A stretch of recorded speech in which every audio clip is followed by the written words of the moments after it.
Good evening, good morning, and good afternoon from every time zone around this crazy world of ours, everywhere we get internet, even if it's another world, I suppose. Welcome to Toast, where, the show that's on sometimes.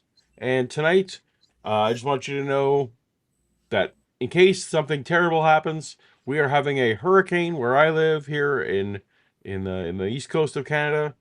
It's one of our normal winter hurricanes. Anyway, a lot of my neighbors around me have lost their power. We here at Casa Paulogia, our power is still on, and so Dave and I said, let's do it. Let's do it. Let's stream while we got the power. We got the power. Boom, boom, boom, boom. Yes. And we are also hello. It's long time no see. Long time no see. So long. We have nothing but power here. We're swimming in it. Oh my goodness. You're just wasting it for no reason. Yeah. Wasting it. Yeah. I have the air conditioner and the heat on in the next room. Although, to be fair, I suppose me conserving power probably doesn't matter. What happens here it isn't really going to no. Well, the infrastructure here in the Maritimes here is that very little of the power, because we live on basically rocks. Yes. Very, very few of the power lines are like underground. They're all up in the air. Yeah. And when hurricanes come, the winds blow things into the power lines. Which is all the time. We should point that out. Yes, which is all the time. Yeah. And so that is a little bit, me having an extra fan or two on really doesn't matter. Sadly, Mark, no, because the Casa Paulogia is the beating heart of Toast to Toast. That's the nerve center. If that goes down, then I have to drink alone with a good book. We don't use any of those pansy, third-party tools that make things easy, where the stream stays up if you lose power, for example. I call those coward streams. Cowards. We commit. That's right. Yeah. I'm not going to say like Kip, but, kind of like Kip. Who I think is playing some kind of Star Trek RPG right now. I see. I don't know. Well, everyone makes choices. Everyone makes choices. And cool people choose Star Wars. Other people choose Star Trek. It's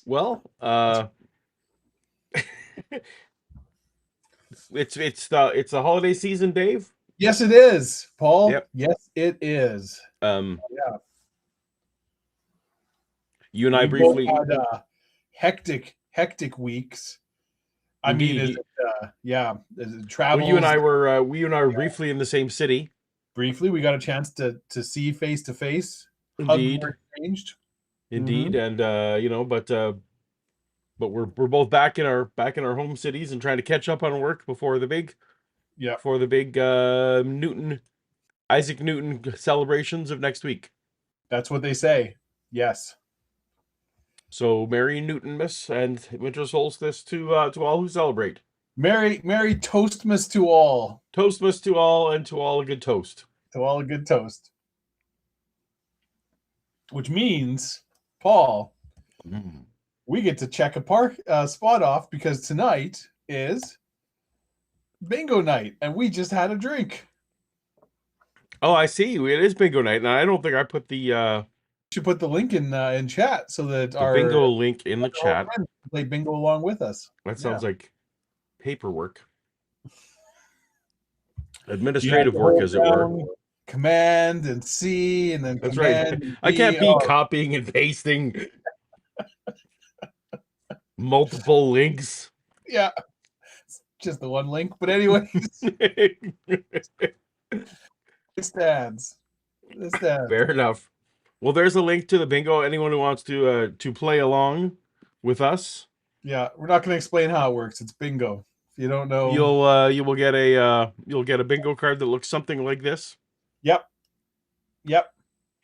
You're playing against myself and Dave. Yes, and each other. And the rules are, unless otherwise specified, it must be Art or the guest, or like someone on the on the Coast to Coast show Oops. must mention these things. It can't be like in a super chat or me No, or Dave. unless it specifically references something Paul or I Right. say. So, Dave has one there that says Paul mentions, and then it's a thing. Yeah. If I mention something about that thing, then that would count. If Paul or I just say Bigfoot or somebody super chats, SETI, Right. that doesn't Yeah, count. that doesn't count because that's not the spirit of the show. Exactly. All right. Well, yeah. Welcome to the stream. Sorry, we're a touch tardy. That doesn't, neither here nor there. I don't think you're allowed to say that. Where am I going? Oh, so on this show we cover it, as it were, the old Art Bell shows, the old Coast to Coast AM. Those same radio shows. That is our raison d'être, as it were. Very cultured. We also have other types of fun, but we're here to cover some Art Bell, which we will do in a moment. But before that, we do have regulars know that we have bills to pay. We have the power that may or may not withstand. Yep. I'm going to say that it's the hurricane, not the fact that I didn't pay my bill. But because I was able to pay the bill because thanks to we can't promise that if enough people super chat, the stream will stay on air. We can't promise that, but we can't promise that. All signs point yes. Yes, and I was also going to mention because there's a storm, Bella is particularly unhappy. She has finally settled, yay, for now, for the moment, but she will be looks pretty happy as the noises loom, she will be an unhappy puppy. All that said, Dave, we so super chat is one way that we keep the lights on, technically and figuratively and literally here. But we also, thanks to your vigorous, concerted efforts, ceaseless efforts, and also, frankly, the popularity of the show, and may I say, the desirability of our particular audience. Yes, that part's absolutely true. Our particular audience is so sought after. Yeah. It's a specific niche, and the advertisers say, hey, you have the key demo. Yep. Of people who watch live streams late on Friday. Just remember that anytime you hear anybody referencing key demo, they're talking about you. They're talking about the Toast audience. You are the key demo. Yeah. That's right. So, because we are blessed with such a fine audience that advertisers are tripping over themselves to participate and to get their messages to you, Dave, which of the plethora have you selected for us today? Well, Paul, it's funny you mentioned that how many are tripping, because tonight's a bit of a special occasion. Because Paul, this week I really am tremendously excited to talk about the sponsors for this week's stream. You caught the end there? That is right, Paul. We have two big, beautiful sponsors that are working together to help make this stream an unstoppable juggernaut of success. Because you know what, Paul? We may all end up freezing in the dark before the year turns, so why not cram as many smiles and corporate tie-ins as we can into the time that we have left? Is that not right? Yes, that is right. I'll answer for you. Truthfully, Paul, I'm being a little misleading because the two sponsors for tonight's stream are very, very special, and they aren't corporate at all. The first sponsor, Paul, is none other than the wonderful people, as you mentioned, who make this possible. We have the best audience on YouTube. We say it every show, but the truth is, Paul and I really are grateful for all of you. Here's where we're at. Paul and I, we're always going to be dorks. We're odd. We're a little different. We get it. We love the weird and the unusual in this world. And we are constantly amazed that there are other people who not only willing to put up with our nonsense, but seem to enjoy the same weirdness and oddness that we do. And for some reason that I cannot seem to understand, they seem to like us. It doesn't make sense to me, and if I'm being honest, but I am so incredibly grateful that all of you show up, show after show, inconsistent schedule, everything, be damned. You show up and you support us, and from the bottom of our hearts, we thank each and every one of you. And secondly, Paul, as we do, has become a tradition, as we do every single Christmas, we would like to take a moment and talk about our annual holiday sponsor for Toast to Toast, charity. That is right, Paul, charity. Well, it's always a good idea to do what you can to help your fellow humans in this sometimes, frankly, horrible world. This time can be especially tough on people. Not everyone has had the luck that Paul and myself have enjoyed when it comes to friends and family, and we encourage everyone to do what they can to make life just a little bit brighter for those who need it. If you can't afford to donate some time or some finances to those in need, that is amazing. But if you can't, that's fine. I strongly encourage each of you just to spend a little extra effort to be a little kinder to the people you meet day to day. A busy clerk at a grocery store, a stranger on the street, someone who's just having a little trouble fitting in at work, a kind word can go a very, very long way to making this world a better place. So show a little toast to toast cheer and go out and spread the incredible love that Paul and I put into this show, even though none of you deserve our amazing talent, because we believe in charity. Thank you and have a wonderful holiday season, whatever holiday you celebrate. If you don't celebrate any holidays, then celebrate the fact we actually managed to host more than one stream this month, which is truly a Toastmas miracle. Can I get a cheers, Paul? Cheers to charity. Cheers to charity. Cheers to you. Cheers to Paul. Cheers to our audience. I am. That's the last time you're going to see it on this stream for another year, Shannon. So I hope you all enjoy it. Well, that's enough maudlin. That took me aback. I don't know where to go from there. Where to go? I could make a fart joke. Would that help? A little bit. Mm-hmm. All right, so we got the bingo set. By the way, everyone, we got the. I'll put the bingo link back in the chat there. I thought we did another stream in December. Am I wrong? Did we not? I think you're wrong, but oh shoot. Well, but it may have been. Here's what I'm gonna say. Yeah. I think it was after the 19th of November. I think it was in November after the 19th. Within a calendar. So we're within the calendar, within 30-day window, I think. 30 days. Yeah. So everybody just back off. All right. And that's just me possibly misremembering. It's very, you know what? But the nice thing about YouTube is it's impossible to fact check anyone. So impossible to fact check absolutely anything. That's right. Let's see. I'm just gonna kind of go on here now. I'm curious. We streamed 3 weeks ago. See? What's the date on this? I don't want to get the audio in there. Does it show the well, November 21st. So that's within 30 days. See? Technically correct, which is the best kind of correct. The best kind of correct. Oh my goodness gracious. There's not even a comment. Well, but you know what? Toastmas miracle.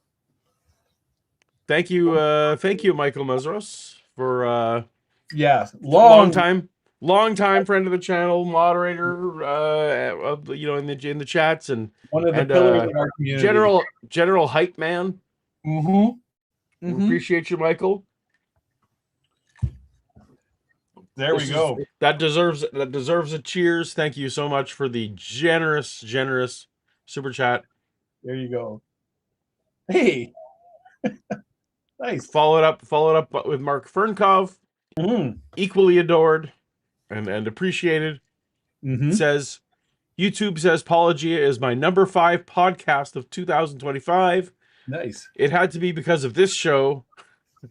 1, Star Talk, Neil deGrasse Tyson. 2 to 4 were all The Line. Oh, sometimes I'm on there. And all shows Paul on frequently. Well, Neil deGrasse Tyson hasn't had me on yet. And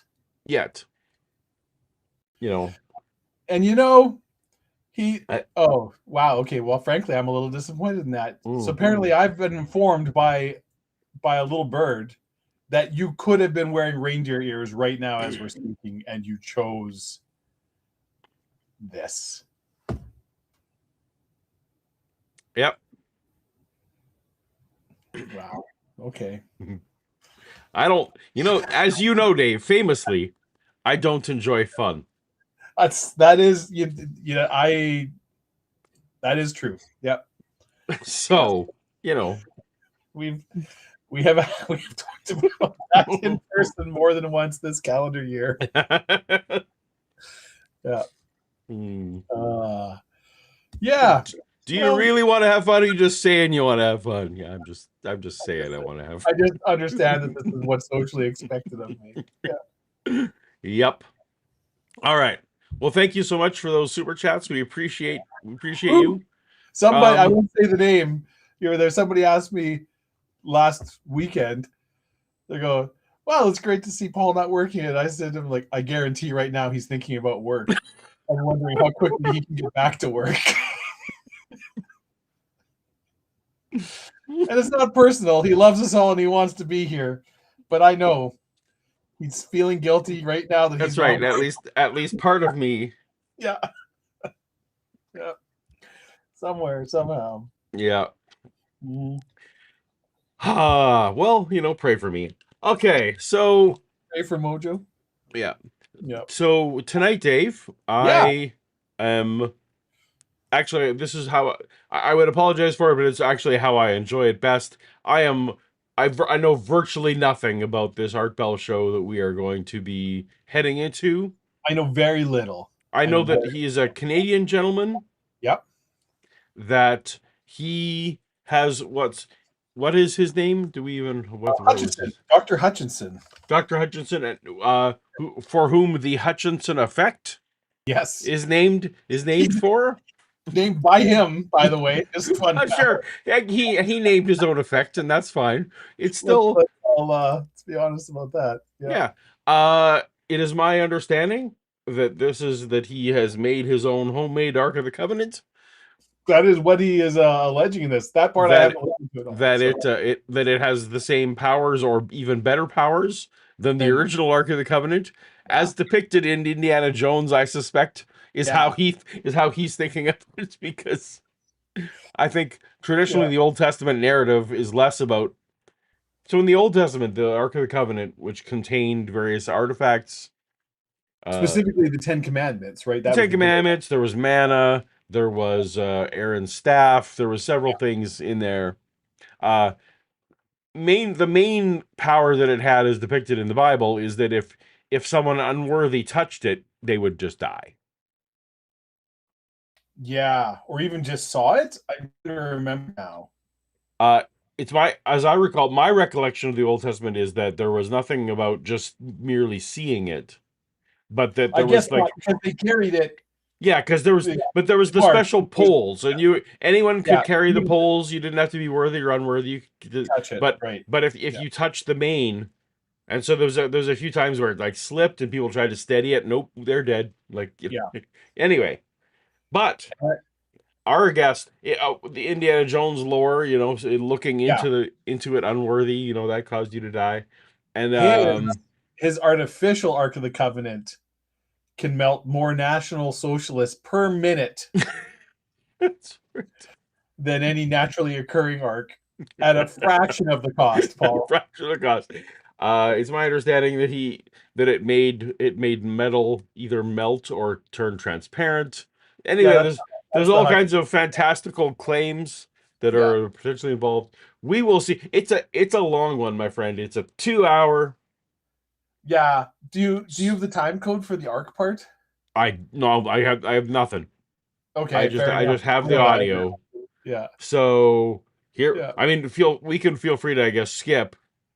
Yeah. But I'm coming in about as blind as it gets. Yep. Fair enough. All right. Fair enough. So not Tom Hiddleston. What's his Tom? Tom Hutchison. Tom Hutchison. Because the Hutchison Effect. It's the Hutchison Effect. Yeah. Tom Hiddleston, I believe it was a prog rock Loki band from the 70s. Okay. All right. So here we go. Art Bell. We don't know what's happening. There's another chat. John Hutchison. Oh, wait. We had a super chat. we got a member chat from Mark Fernkoff. Did he get the designs from Ron Wyatt? Seems legit. Well, Ron Wyatt is one of the few humans who, one of the few. Well, he passed, so he's not. One of the few people in this century who saw the Ark of the Covenant.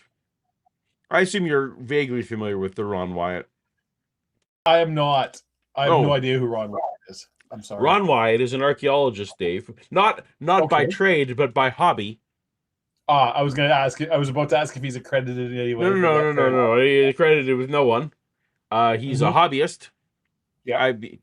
For all I know, he was a postal worker. It was some kind of like not mundane. It was some kind of non-academic career, which is fine. Yeah. I also have a non-academic career. Nor as do you. There's no shade there. But so Ron Wyatt discovered. I also don't claim to be an archaeologist. But let me give you a list of things he discovered. The Ark of the Covenant was one of them. Got it. He also discovered Noah's Ark. Wow. Okay. He also discovered chariot wheels on the floor of the Dead Sea, the Red Sea. He also discovered the cross of Jesus. Chat saying he was an anesthesiologist. Anesthesiologist. There you go. There you go. Yeah. That's difficult to say. So Dave, any one of those for any normal archaeologist would be career making. Right. Yep. That would be famous. You would know their names if you discovered even just one of those things. But Ron discovered all of those things.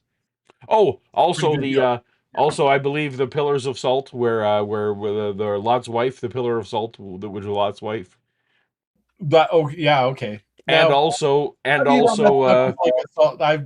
a little dubious on that one. And also the stone that Moses split with his staff when in the story where Moses split a stone. There's many ways a stone can be broken into more than one piece. I would like to see his. Let me tell you. So those are all Ron Wyatt discoveries. Anyway, one of his famous ones. And the Ark of the Covenant and Noah's Ark. That's indisputable. But yeah, the Ark of the Covenant was a tricky one for Ron because he saw it, but he couldn't get it out. So he saw it through a crevice. He saw a thing. He could see it there. And it was in like a cave or something. I see. And he couldn't get to it, but coincidentally, it was directly. He found it directly under the cross of Jesus. The cross of Jesus was up top, and like directly straight line, beeline, no deviations underneath. Jesus was crucified, Dave, over top of the resting place of the Ark of the Covenant. Wow. And so, but here's the fun part. There was blood on the Ark of the Covenant. Okay. Yeah. This could have been Jesus's blood, because it dripped down. Yeah, dripped down. So he had it tested, Dave. Right. Had it tested, and it had extra chromosomes. Oh, okay. That blood had extra. We don't know how many extra. We don't have the lab report. We don't have whatever. It's just that extra chromosomes. There was extra chromosomes. I mean, that is a thing that happens. So it is. It doesn't generally give you divine powers. But some kind of this is weird blood that he found on the Ark that only he could reach to. He was able to get his hands on the Ark. Yeah, he was able to reach, but not get it out. Sadly, I guess he was unable to bring a team back. So the one thing we know about Ron Wyatt is he's worthy. That's right, he's worthy. Yeah, because in terms of touched in the Ark, if we're and he didn't die. That's right. We what were the knights the knights that were in the Templar, the Knights Templar. The Knights Templar. That's right. Now I'm no scholar of biblical times, Paul. But my understanding and again, very layman, I'm willing to be corrected, was that when Jesus was crucified, yes, the ark was in the temple, like it was there in the tabernacle, right in the Holy of Holies, and the ark was in there, and everybody like this is where the ark is, and we've got it, and it's here. This Am is I? true. Am I? You're not wrong. Yeah, but that's what it says in the Bible. Anyway, Yeah, that is according. Well, the story doesn't say one way or the other, so maybe they like I'm lost not, it. but okay, yeah, It doesn't. It's underdeterminate. The evidence, Dave, is underdeterminate. right. That it's possible that at It some didn't. It point didn't explicitly say the curtain was torn while the ark was still there watching. that's true. Yeah, it talks about the curtain torn. Doesn't say, and then we could all see the ark because the curtain was torn and the ark is there. Yeah. So, I guess anyway, that's true. Yeah. but that's Ron Wyatt. We don't need to get distracted on Ron. We already did, obviously. In The fact, ark was the name of the spaceship that the Autobots took to Earth from Cybertron. oh, I didn't know that. Third arc. I'm not very good on That right there. Transformers lore. Mm, Hmm. luckily, you have me. It is scholar. lucky. So that's just one of many reasons. One of many reasons. All right, but let's hear what. But now this isn't the real arc, Dave. He's not even claiming it's the real arc. He's just saying I made my own arc. Hutchison's not a whack-a-job like Ron Wyatt. Right, exactly. Yeah. This isn't the arc. This is just a arc. Yeah. I'm not claiming I found this in some mythical cave under Golgotha. Right. This is. I made one at home, and it turns out it has magical powers. Yeah. Unexplained powers. Yes, I shouldn't be so derisive as to say magical. Magic is just science we haven't explained yet. That's right. Thank you, Spider-Man. Also, well, there's a great controversy surrounding him, from those who believe he walks in the shoes of Tesla, to those who believe that it's not. What? Did he buy Tesla's shoes? Maybe. Or is he some sort of inventor? I guess we'll find. He's an inventor. Yes. All right, fair enough. He is an inventor. Yeah. Repeatable. It's not good science. He has his critics. Some of the effects produced include levitation of heavy objects. Mm-hmm. That's very non-trivial. Metal samples turned transparent. Also non-trivial. Metals turned into. I mean, they invented that in the 80s for some unexplicit. Yeah, if you've got Tesla on your card, everybody, you feel free to pick that off. That's right there. Absolutely. Yeah. I don't. You remember in the 80s when all of a sudden, no one knew about uses evidence. I'm pretty sure that's and a revelation unique to the guest. Oh my goodness, Paul. He brings up Kabbalah. I might have a pretty. You might have a big the record bingo. I got Art has a fax. A revelation unique to the guest. Incorrect science uses evidence. They're queuing me up. I'm pretty sure that Kabbalah one. You're looking good. All right. I mean, yeah, I have Knights Templar, but we said that. Art didn't say that. So Art didn't say that. See, by our own rules, jelly and the spontaneous fracturing of metals. The Hutchison effect has been well documented both on film and videotape, and has been witnessed many times by numerous credentialed scientists and engineers. His findings have been televised in the U.S., Japan, and Canada. They've also piqued the interest from electrical engineering aircraft companies, the Canadian Department of Defense, and the military. And now, also this evening, David Sereda. David Sereda's first aspiration in life was to become an astronaut. In 1968, David and a friend witnessed a UFO along with... What's that? I was like, who the heck is David Sereda? Then I'm like, oh, wait, he would have been the other guest on the show that we're not probably going to listen to. Yeah, fair enough. Anyways, sorry. Hundreds of other people at the same time. After the experience, David grew up as a UFO enthusiast, never living in doubt of the phenomena that has swept the world since Roswell in '47. His interest in space, religion, philosophy, astronomy, and science led him on his career in related fields. He's worked deeply in high technology, on environmental and humanitarian issues, and as a professional photographer for 20 years. He studied world religion, science, physics, and the paranormal for 25 years.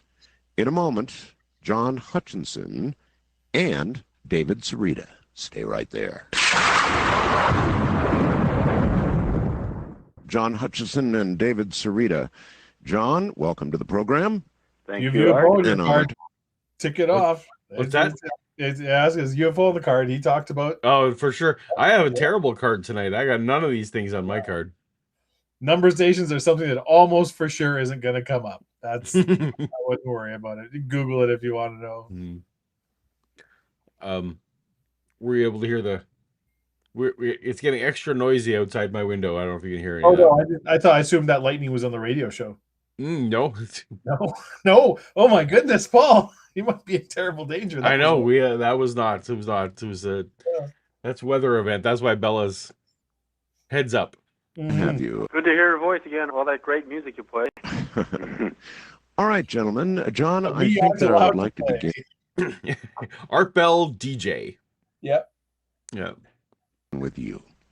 When you are scheduled to be on the air, I get a raft of email, some of it extremely, extremely critical of you, and others thinking that, as I mentioned during the opening, that you walk in the shoes of virtually of Tesla. What about all this controversy, John? We're going to cover the Hutchison Effect to sort of bring people who don't know about it up to date. But, I mean, with regard to the amount of controversy about you personally, what do you have to say? I know that it's quite controversial. The main contacts I do have seem to be from the military-industrial complex, mostly from the United States government and from NASA. However, I do get occasional emails myself. Oh, John, you're nothing but basically a crackpot, blah, blah, blah, that kind of thing. But yes, everybody's entitled to their opinion. Yes, and I'm sure in Tesla's time that he received similar criticism, you know, a total, absolute crackpot. No, we don't. Because he was. I mean, like, he did a lot of amazing things and contributed, but he was also, you know, Tesla was not a well man. Probably, yeah. Wanted to invent death rays, and he had a lot of unconventional theories, let's say that, and was and a lot of issues. He had a lot of very real mental issues. He was not what we would consider a traditionally sane person. Yeah. Maybe he was just preparing an audition for the Evil League of Evil. Maybe. It's actually his life is actually quite sad. For all he accomplished, he did not well. It was his life is a sad story. And you have discovered a number of things experimentally, right? That's right, Art. All right. What the heck is the Hutchison Effect? What is it really? Sure. It's using a lot of RF frequencies, electrostatic energy, high voltage types of effect. And it seems to form at a distance away from the operating apparatus to create a known, there's been papers written up on this by Andrea Sakharov and Rennie Lewis-Vallée. Now believing it's an interdimensional shift. Please back up for me. You said RF fields, right? That's right. Radio frequency fields. Okay, how strong? I used actually a lot of dummy loads to load it down, but 450 kilohertz at roughly, I would say, just under 500 watts. But I take a dummy load and bleed a lot of that off. All right, so you're not using all of it. Some of it goes to a dummy load, but it's way down low, 450 kilohertz. What's a dummy load, Dave? I don't know. So, like, Art is really into radio stuff. I'm no ham radio operator. I have no idea what they're talking about. Chat. What I don't. Dummy load just to me it sounds like a funny joke. Yeah. Yep. So. My nickname in university. That's it. That'd be down below. That was your course schedule. We called that the dummy load. Oh, the lowest AM broadcast station.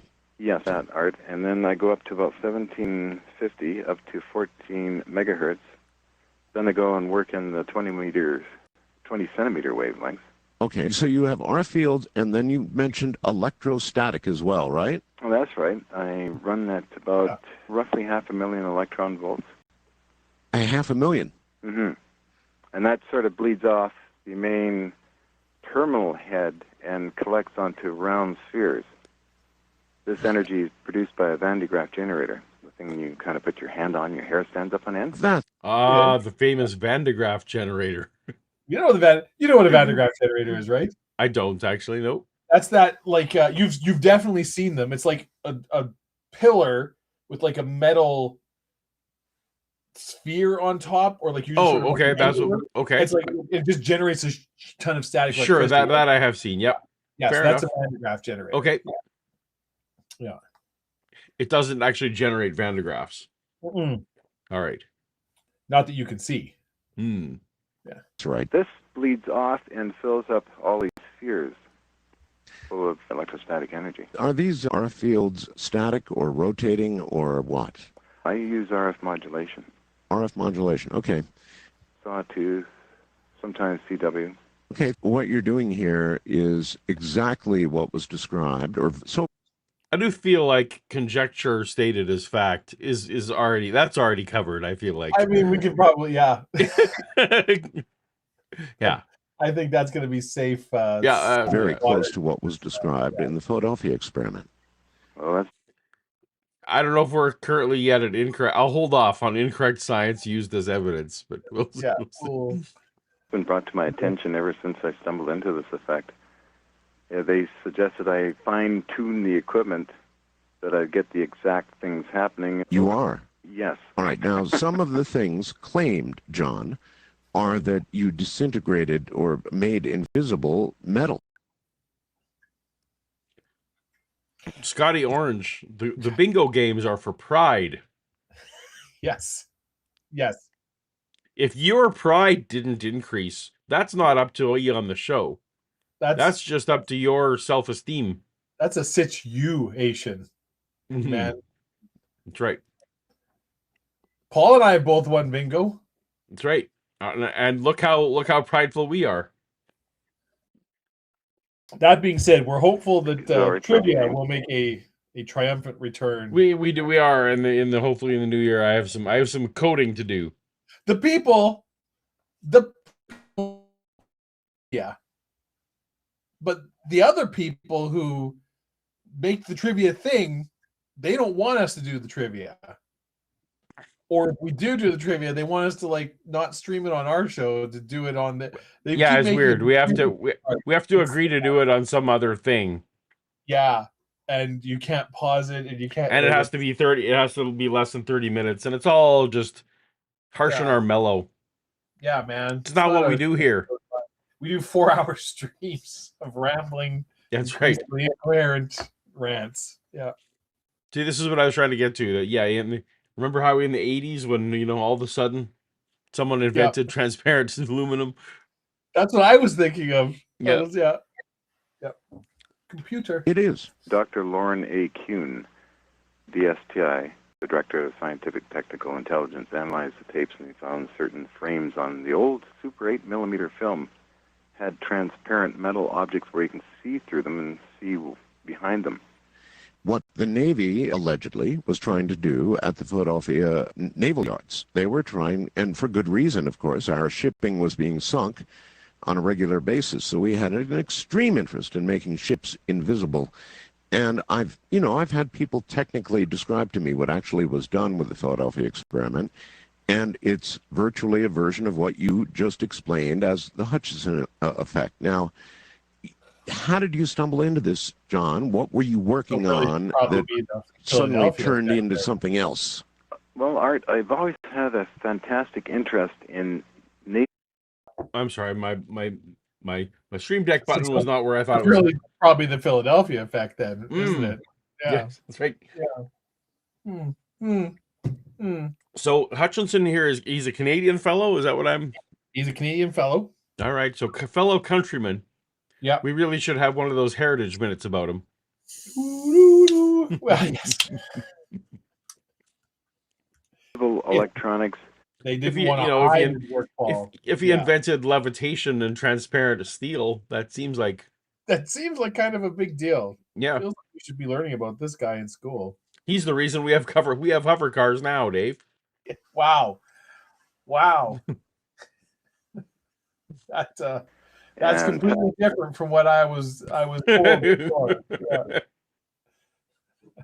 Some machinery basically what I loved to do was study the works of the old-timers and all the research they did. So I got inspired, and I had a lot of time on my hands during the 1970s to work on replicating a lot of the Tesla's machines and also some of the older radio fellows like Hertz and them guys, putting together this. You know, the radio fellows, Hertz and the boys. Hertz and the Boys, yeah. Which was another prog rock band.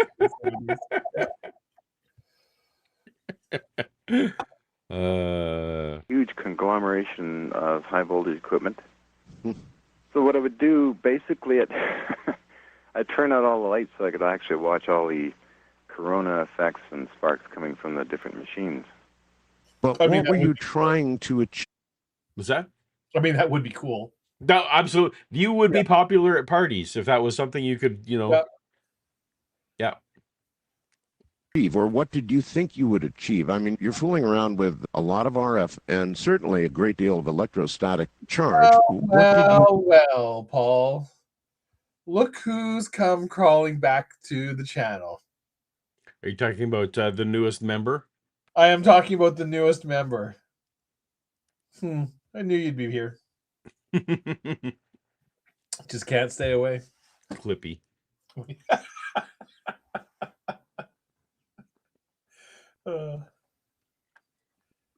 Think was going to happen? What were you trying to do?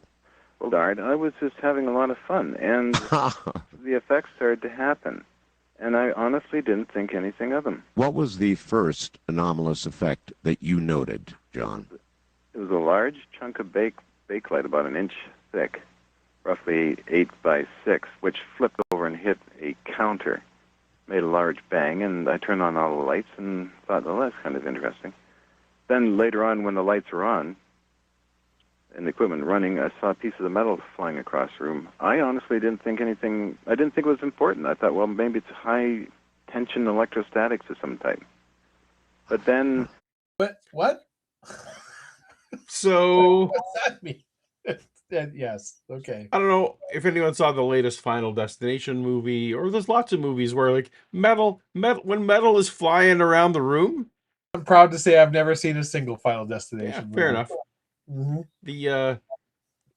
I'm just saying, if the metal in the room starts flying around, yeah, your first thought needn't be, and I'll why is this happening? Your first thought should be, I should duck.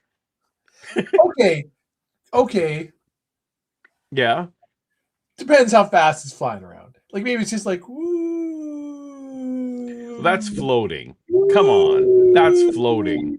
Look, this guy described pieces of metal just getting up the ground and sort of flying means at least stabbing velocity. Okay, said according to who? The fine folks at the Institute of Flying Definitions. Stabology. Right, and noted stabologists. That's correct. And statisticians. Top researchers in their field, Paul. That's correct. That's right. Flying. So maybe he's a layperson and he doesn't know the technical definition of flying metal, but flying metal in the trades, for the people who know what they're doing, that means... Yeah. That is true. In any job that I've ever worked on, nobody was ever like, look at that flying metal. Right. That's neat. That's not a word I ever heard. No, see? In any kind of industrial aspect. Wow, that's neat. Yeah. That's weird. Word leaked out, and people started to come around taking photographs. So there are many photographs and quite a bit of old footage, I guess. Because you were telling everybody about this? Also, were they taking photographs with plastic cameras? Yeah. Although, to be fair, the first thing that flipped over was a sheet of backlight, Paul, which is plastic. So, this is... Also, weirdly, the lights were off, so I don't know why. I just, so it sounded like he was at first saying, this is basically like a fireworks display. Right. Which I feel like should be outdoors at that point. Yeah. So I was confused by the lights being off. But okay, I mean, fire regulations are different in different parts of the country. I get it. Yeah, okay. Mhm. He's got all his like Tesla generators and Yeah. Van de Graaffs and things. He's just got him in a big old dark warehouse, and he's just like, "Hey, isn't this so cool? Hey, did you ever do the thing when you were a kid where you got wintergreen lifesavers? Do you know what I'm talking about? Like, I this is already don't know what you're talking. okay. So this is a true thing. This is a thing that Oh, is this when you bite down and it makes? Yeah. Wintergreen lifesavers, if Okay. you chomp them, they generate sparks, visible light. And so if you do it in a dark room, it has to be pitch black because it's not very bright, but you can. So if you like stand in a dark bathroom with a mirror and chomp on wintergreen lifesavers, you will see sparks come out of your mouth, and it's pretty cool. Amazing. I actually did hear about that, but I didn't have the kind of friends that hung out in the dark. So That's where I spent a lot of my time. Mm. I was always one because every year in my stocking we would get that lifesaver book thing. You know what I'm talking about with all the different flavors of lifesavers, or no, not okay.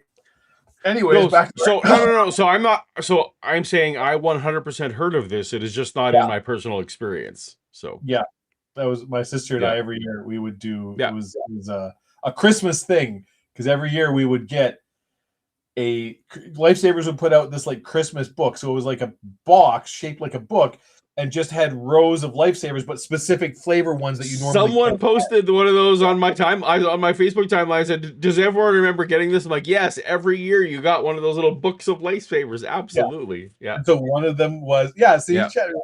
one of them Yeah. was all wintergreen. That's Yeah. one of the, and so you get a whole roll of wintergreen lifesavers, and you could chomp them. Yep, it was the only way to get the That is butterscotch. exactly why I remember it, because it was the greatest thing. Yep, you get a whole pack of batters. There were all these lifesavers that you couldn't Yeah. just normally buy in stores. Yeah, They still make lifesavers? Can you still get they those? do. Yeah, I Right. saw them today. Yeah, Good stuff. So if they These still things that make you wintergreen lifesavers, go that's right. stand in the dark And if you know, light if up. you get, Yeah. if you get a special friend in the dark, you know Yeah. what to do. You know what to do. Get your lifesavers. Anyways, I Are guess true. kick Just off, Dave tells an unrelated story if you have it. I think so. It's probably true. I don't have it. Yeah. Good news for somebody out there. metal, disintegration, levitation, things floating in the air, that kind of thing? Basically, tons of that stuff. And the folks would come around and they would try to explain to me that this is important, John. You shouldn't throw out the metal samples in the garbage, as Alex Pizarro went out into the garbage can and pulled out these metal samples. I said, I can't use them on my lathe. But, John, this is very important. Yes. Why would you? I'm just already like. Why are you throwing out the metal? Yeah. Ugh. Well, it's just a mess. At this point, he just turns this on, and the metal goes around the room. And What am I gonna do apparently, with floating he metal? has almost everything in my house that's metal. I mean, I typically, there's the things I want to keep, but I suppose, How many things we have, have there's metal? like aluminum cans or whatever, I suppose. There's, I don't have a lot of scrap metal. I'm not making like Iron Giant art in my backyard or anything. Maybe you oughta. That's the retirement plan. Yeah. Yeah. Is to make metal sculptures. Yeah. That's right. And sell them. That's a retirement plan, eh? Yep. So we're just working till you die. That's what we're working on here. That's one way to say it. Yeah. Well, that's cool. All right. I mean, that's my plan. I got nothing to. Yeah. I got no rocks to throw. Counting on Shannon winning a lot of money and or yeah. Important what you're doing. So I'm said, okay. Groups started to come around, and in those days they used 8mm film. David, I'm not sure why you're here tonight with John. I guess as kind of support, my guess would be you've investigated what John has done. Have you looked into it carefully? Yeah, I've met John and been to his lab, and where we connected is when I started analyzing the NASA UFO videos and a lot of UFO video, and noticed that the secret to their propulsion systems is that you could clearly see these waves of what appear to be electromagnetic energy strobing around the craft. And because, for example, with infrared cameras in space, the background of space is very cold, and when an electromagnetic wave moves or strobes through the energy in space, the subatomic particles in space, you get friction and you get a heat signature, so you can actually see the waves. And because of Yes, Dave. You can clearly see the electromagnetic waves. Yeah. But clearly, what appears to be, it's clearly. I'm going to go ahead. I'm just checking off incorrect science. I don't know if that's a controversial move at this point. We're good. Yeah. Yeah. And I'm just, you know what? I'm also just going to go ahead and tick off a revelation each of the guests. I feel like this whole thing. That's well, sure. Yeah. You know, Because he's at home, and now apparently, so the second guest is on the show at the same time. mm-hmm. So the ufologist, is backing up because of his study of UFOs. What happened? Done playing Star Trek with his friends, and he can come hang out with the cool kids over here. Well, hi, Kip. Nice to see you. We'll take your charity view, pity view. So from his UFO things, I can confirm the things that was happening in Hutchison's living room. Oh, can you throw the bingo link in chat again, Paul? Oh, sure. Well, we don't know what room it was in. He just okay, but let's say it's his. I don't care if it's his barn, like whatever it is. Yeah. It's in an enclosed room, and I don't see how photos from the UFOs in other parts of the country can affirm what was happening in his private residence. Well, we haven't given him a chance to explain. Well, you're rushing to judgment, Paul. You're being very close-minded. You always, my parents always taught me, you criticize things before you try them. Exactly. Mm-hmm. And look where my that background in working for nuclear physicists, I could so in case they ever hear this, no, that's the opposite of what they translate those waves, and they told me what they were doing. And then when I found John Hutchison was doing the same thing with steel and causing it to levitate, it was like, eureka, that's the connection. So you believe that the technology of what's called the Hutchison Effect is what's used to drive some of these craft that we're talking about? Yeah, we already know that. I get it now. He's not actually affirming Hutchinson's thing. He's just saying, well, that would explain UFOs. Right, yes. Because now we have a reliable, consistent way to levitate steel. Yes. Which by the way, would be one of the most absolutely earth-shattering, groundbreaking discoveries in the history of human civilization. I mean, it's not Ron Wyatt level, but I disagree. I see. Well, all right, now we're just posting bingo links like it's going out of style. The chat's nothing but bingo links. Yeah. You and I were both. You didn't trust I was going to do it. I get you. No, I was. Fair enough. To be fair, I did it before you did, so you know. Oh, I was. I don't really. Yeah, I was trying to do it without looking. I'm always pick up the draw. Just ask my girlfriend.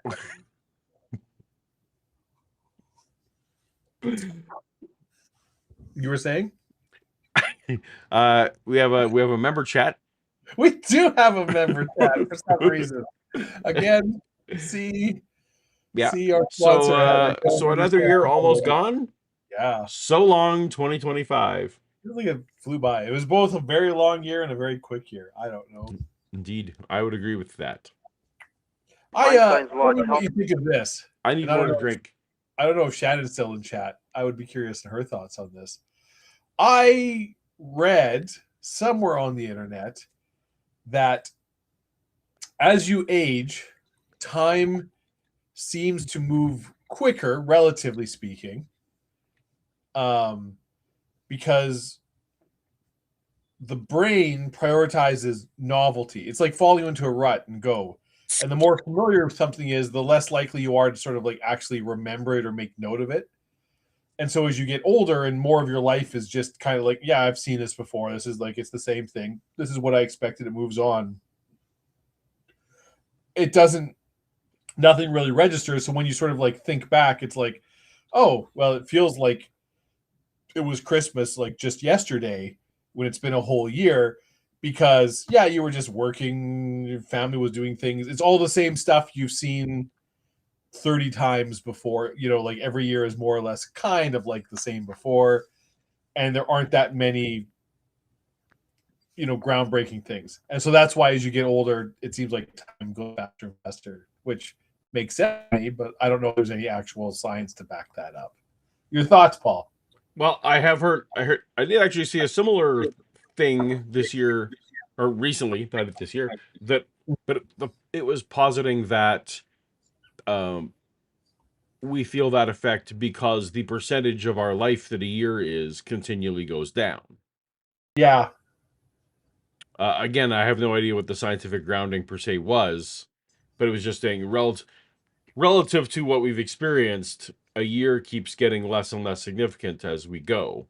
Yeah, which is I feel like it might be basically another way of saying the same thing. Like it might be a complimentary, but it was posited. Yeah, it was put forth in a quasi-scientific manner. I didn't follow it up because I didn't know it was going to come up on a test. But thanks, Dave. And I think it's something that all of us just sort of instinctually feel as you get older, right? It just seems like you blink and you miss it, and it's like, oh, all of a sudden it's this this much later. Yeah, that's what pill bottles are for. Oh man, I could go for some pills right now. Indeed. And it's been tested that matter or mass in its current state cannot attain the speed of light because of the increased mass law. Inertia pushes on you, you get heavier and heavier, and pretty soon you're so heavy that the amount of energy required to go a millimeter faster eventually equals the entire energy of the whole universe just to move at 99.99% the speed of light. So matter in its current state cannot attain the speed of light or go beyond. These UFO craft are working, but if you transform mass and you, what I've coined the term, reduce the mass gravity effect by wave transformation and turn steel into essentially, it resembles light or photonic energy. You're reducing the mass gravity effect down to zero, and once it's near zero, you can do the speed of light on tiny amounts of energy. You could almost call that a transporter then, as easily as a spacecraft, right? Breaking down matter or changing matter into some different form that can then travel faster than light. Yeah, exactly. Maybe it's the pre-drinking, but I feel like we missed something in there. Yeah, that's fine. Well, I mean, he's. I don't know how much we want to get into this. No, go ahead. He's absolutely correct, Matt. There is nothing that can travel at the speed of light except Thank you. That's right. Yeah. But it's also matter as we currently know it. Like we're in a position to, or no, as we currently deal with it, or like we're in a position to change matter in the future. Yeah. His explanation for why is not, but whatever. Like the gist of what he's saying is correct. Yeah. We don't need to get into the nitty gritty of it. You know, when you get close to the speed of light, it takes the whole energy of the entire universe to move you one more meter. It's like, well, yeah. Like he's whatever. The point is that matter can't travel at the speed of light. Mm-hmm. That would have been a non-controversial thing to say. Coined the term reducing the mass gravity. It's like, did you coin that, or is that just a word? Anyways.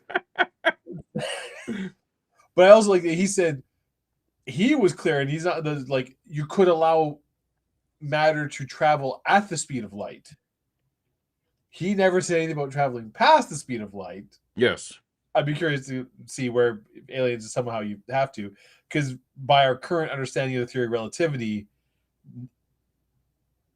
you can't, like, even if you could somehow affect matter in some way that it could, like, nothing can travel faster than the speed of light. It's an absolute speed limit. But what if, Dave, what if you could make all those things transparent? It doesn't matter. Like, then they would be able to, no, then they would be able to, they're obviously, anything transparent is lighter. Apparently. But now here's an interesting thing, Paul. Yeah, so there's math that says if you travel at the speed of light, as time dilates and goes, so like travel essentially is instantaneous to you, even though you are taking from the outside. This is why relativity, because it's like time becomes relative, all these things become relative. It would seem like you are instantaneously traveling from one location to another, and that location could be anywhere in the universe. Right, and so Art's comment wasn't silly, actually. It was like, well, so it's more like a transporter. it's kind of, we're getting into like crazy ass, Yeah. you know, yeah. Yes, that art isn't wrong. Although from outside it's not. Like light has a speed and you can see light travel, which is the whole point of relativity, that things are relative, that what looks like it takes this much time to you and me, to somebody experiencing it, it might be a completely different amount of time it takes for this thing to happen, depending what speed you're moving at and what gravity's doing and all kinds of other things. But the one hard rule is the speed of light. Like the speed of light's the speed of light. Doesn't matter anything else. It doesn't change. It never changes. Right. Well, if you change the speed of light, it would change all kinds of other. There's consequences. Yeah, but that is the cornerstone of the Right. theory of relativity, special in general, is that the speed of light is a constant. Right. And it doesn't matter how you look or see or whatever, which is what, I don't know how much time we want to spend. More. You've already spent more than I want to. Yeah, moving on. Did you see that Disney gave up on Doctor Who?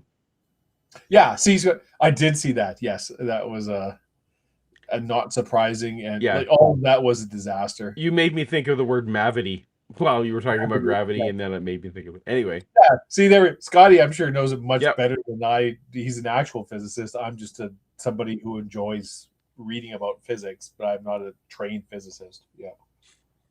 And that is why photons are such a big fan of this show. Yes, because it seems like nothing to them. That's right. They don't care about the babbling. I have spent great deals of time looking at quantum physics models from the atom and smaller, and studying every physics paper I can get my hand on to find out exactly how that can happen. And I've been lecturing around the country. Last summer in Denver, I lectured, at the MUFON conference. And lo and behold, at these conferences, you got NASA engineers, U.S. Army physicists, all taking down notes. And I meet these guys, and they approached me after, and they said, taking down notes? That must have been serious.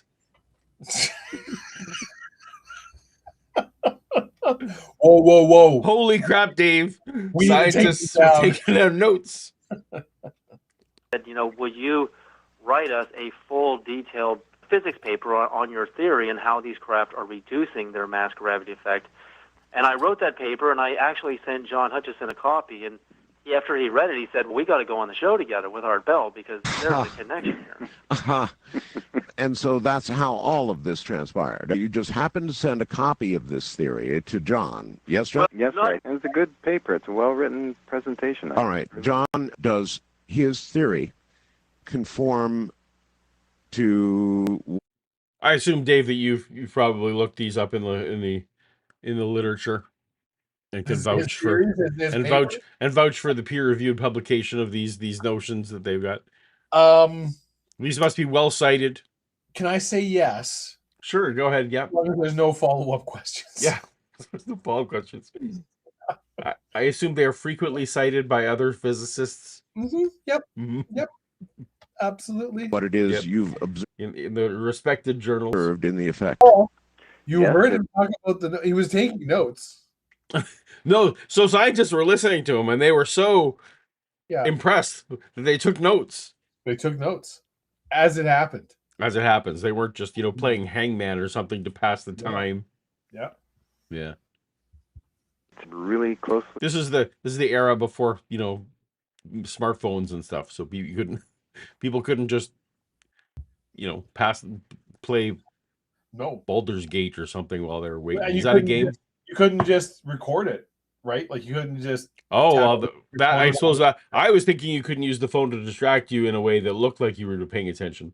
But you're right. You can't just Snapchat it, so you got to. That's right. Notes. There was no. You couldn't just record it and have the YouTube transcribe your notes at home. Yeah, this wasn't the video of this lecture wasn't going to be up on the internet tomorrow. You better fucking take notes. Yeah. He follows it. I found it actually a very interesting paper, reflecting the aerospace firm's ideas of putting around. Mark. That's adorable. I do actually already have it. I just, I do have a BritBox subscription, but also I sail the high seas. We'll just, that's, and move on. Yeah. Oh, I didn't hear that was. I didn't hear that they were going to continue to post new BBC content on Disney. It sounded to me like Disney was just, this was not what we wanted. This is not what we expected. No, but he's talking specifically about the War of Land and Sea, which was a special that I've seen the ads for.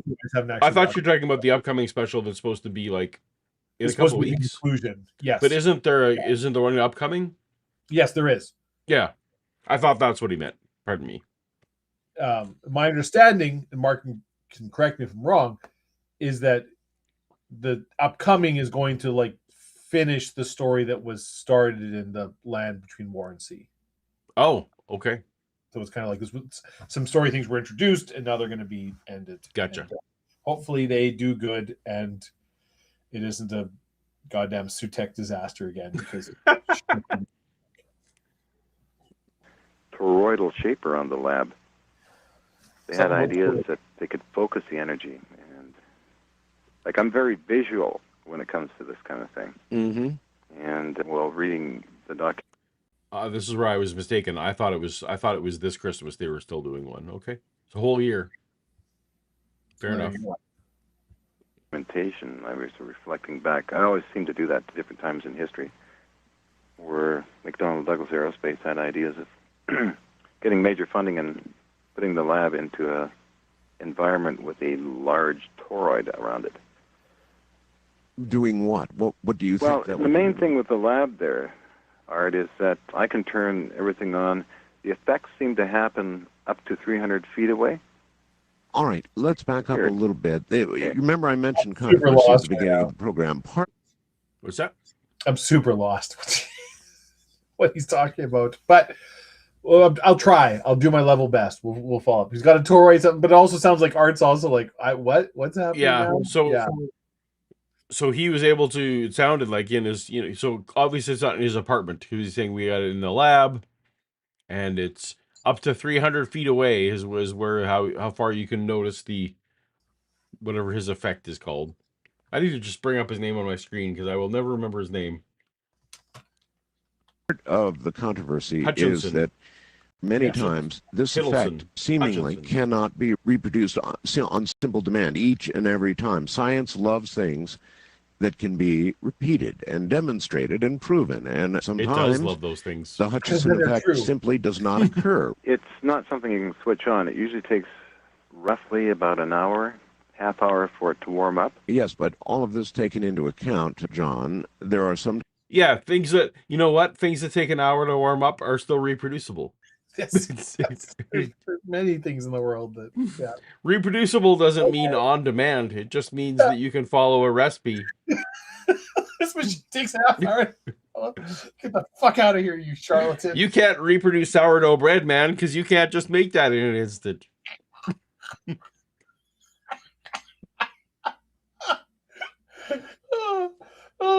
Yeah. Times when I love that's what he latched on to. Well, it takes like a half hour for this machine. So you gotta work. Can't do what? People have criticized your methods. It's gotta warm up. Did repeat experiment, even by you, has not worked, right? Yes, basically, yes. But why? Well, I think it's basically the crudeness of the equipment. I'm always steering all the different controls and that to lock onto the effects. And once that happens, I can average towards the late 80s, roughly about 5 major effects per hour, which is pretty good. Good. Leave the lab, then the other team would take over, and they managed to levitate objects also. So at that time, we were any reputable side, like if you could levitate something 5 times an hour, even if it wasn't like under, that would be like that's right. That would even be if that's right. Even if out of 1,000 attempts you could do it 5 times. Yeah. They're still going to be excited about that. Very excited. Yeah. Yeah. Yeah. It doesn't need to be every attempt it works for scientists to care. Yeah. Yeah. So I did some reading up on this guy, Paul. Okay. This is going to shock you. But the Hutchison effect has been largely discredited. What? Yeah, because there is absolutely by who? By who? Any Big Pharma? Yes. That's by Big Pharma. Yep. Yep. By the deep state. Tell me what you were going to tell me, Mr. Poo-pooer. Anyone with a degree issued by any reputable university. I see. Well, okay. Who have tried to study this or recreate the effects or look at his notes or watch what he's doing and not just so here's like his shitty video he's taken, but if you try to like do it in person, it's like, well, it's not working this time. Like, oh, okay. So it never works in person. It always works, in your 8mm Handycam videos. So the Hutchison Effect, whatever, I don't know his name, whatever his effect is, it has an observer effect element to it. Absolutely, yes. Yeah. Fair enough. Doing pretty good. All right. David, have you seen enough of the evidence, the videos, the 8mm stuff, whatever it is that John has, Yeah, I've seen to believe that this is a fact? Oh, yeah, I've seen enough of the evidence for that, and even better, every single person I've dealt with at NASA, and I'll name a few names here. Yeah, go ahead. Mark Millis, who is the head of NASA's Breakthrough Propulsion Physics Lab. Yes. Mark Millis is somewhere at home. He's like, fuck. Dude, don't bring me into this. Don't bring me into this. Dude, shut up. Dude. Not cool, dude. Not cool. I feel like this David guy's maybe just got the NASA website up. He's just like, well, about us. Oh, yeah, man. Yeah, that's right. It's that guy. If LinkedIn existed. He's Yeah. just Funny. Yeah. What are we He's doing? a young physicist, and they look at really exotic ideas over there. And he said, they know all about the Hutchison effect, and they have tried to duplicate it, and they have had some problems. That's my point. Why don't you hire John Hutchison as a consultant to do it if you're having problems? And second, the paper that I've written, I believe, very explicitly details precisely why it works sometimes and why it doesn't others. And that has to do with getting into precise wave science and better, more accurate wave-producing machines, as John just mentioned. Waves are famously irregular. So, okay. I'm going to play a little devil's advocate. Mm-hmm. If this is electromagnetic waves and it is very minute, I could see a scenario where it's like it is tough to reproduce because there is so much. There's so many just electromagnetic waves just everywhere all the time, Paul. This is just the world is bathed in them. Right? Okay. And, waves do affect other waves, right? Like you can get interference, you can get things. So if your local, AM is broadcasting extra good, there's weather, there's whatever, cell phone towers, maybe that's what it is. So it's like, it's really hard to reproduce because you need a very specific, exacting set of circumstances, and golly gee, it's just so hard because the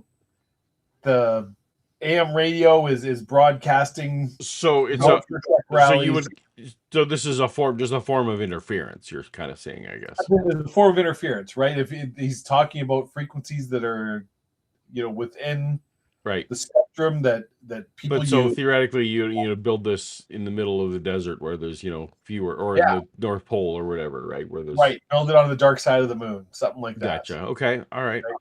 I'll roll with you on that. Yes. The person at NASA who approached me is Alan Holt, who's the head of a huge propulsion division at the Johnson Space Center, and he attends some of the conferences, and he's even lecturing now in UFO conferences. And all of these guys know the problems with rocket engines and ion propulsion. So I was actually going to be excited until he said, well, he's one of the guys that lectures at the UFO conferences. Well, I don't know that that's boosting his credibility in the way that you think it is. He lectures, Paul. Also, I was about to say, you could absolutely build chambers that just block out all interference right here. Oh, for sure. You don't have to go to space or anywhere else. Yeah. But for example, they're just saying by giving him credit that this guy goes to the UFO circuits, that's a little bit like saying, hey, we got a a lead geologist in the world who affirms my thing. Yeah. And he also lectures at Answers in Genesis. I'm like, oh, well, okay. So, you know what? That wasn't a good detail to include, because That's your maybe... prejudice. That's your prejudice right there affecting, you're not Fair listening. enough. Again, not listening with an open mind. I just think that detail may have hurt him more than it helped him. I'm just saying it says something about you Yeah. in the first. Yeah. Drives and wormholes are all too expensive in energy. They're all interested in reducing inertial mass increases as you go faster, and also reducing the mass gravity effect, because they believe that is theoretically possible. And they all talk about John Hutchison. So all of these guys, I have confirmed, absolutely know about him, including even at the X conference I just spoke at in Washington, D.C. I'm sitting in the front row, watching. In the same way that all, I wish I could remember his name, because it's not going to make the joke. But, all cereologists know of what's-his-face that we covered that one time. The what? All Assyriologists. Remember that one guy we... I was thinking cereologist, like the Oh, no. So... Yes, it's here. Sitchins, or the Sitchins. Yeah, as just like all Assyriologists know about Sitchins. Oh, they know about them. Yeah.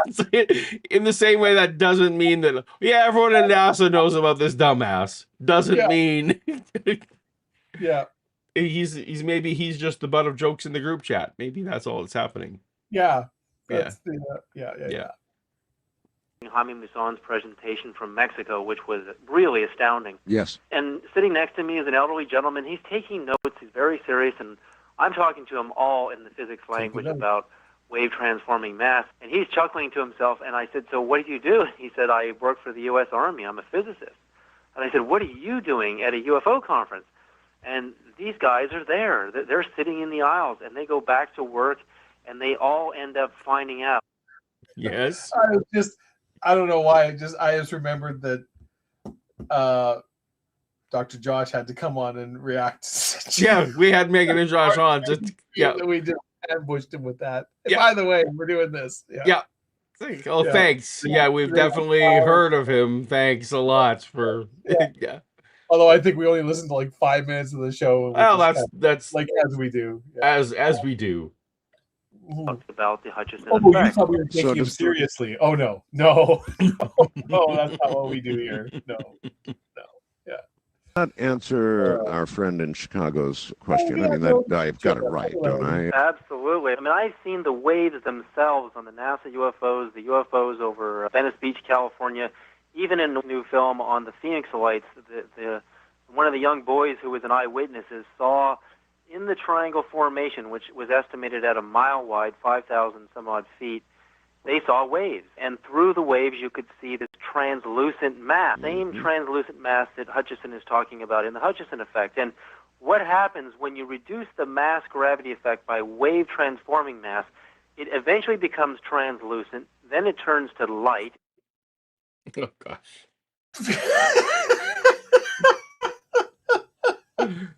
So much unpack here that just a second after when you reduce the mass gravity effect, like, oh, Paul, even go back farther. the boy who was even heard the back. That's right. Some young boy was an eyewitness to a triangle a mile wide. Like the sky that was assumed to be a mile wide. Triangle in the sky. How big were these? Like, how were you assuming this is a mile? Yeah. Let me tell you something. Kids are famously accurate. Like, is this 10 feet away? Is it 5,000? It's hard. It's honestly hard to tell. It's a triangle with waves. The triangle. There's waves in the middle. And probably, Paul, that what he was seeing was the Hutchison effect because as we know, when you reduce the mass gravity effect, that things become transparent. What the fuck are you talking about, man?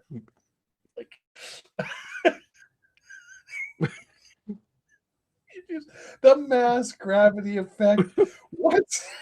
Just Yeah, Do you well, mean the things the only that with reason you can mass see gravity? anything is because the mass gravity effect is so high. When It's things so are when high. it gets low, The mass you gravity you effect. can't Yeah, see nothing. you can't see nothing. And Yeah. then it disappears in these different spectrum of the electromagnetic spectrum that we do not see. That is why there are so many accounts today, for example. Wait, it disappears in the spectrums we can't see? Is That's that why relevant to us in any way?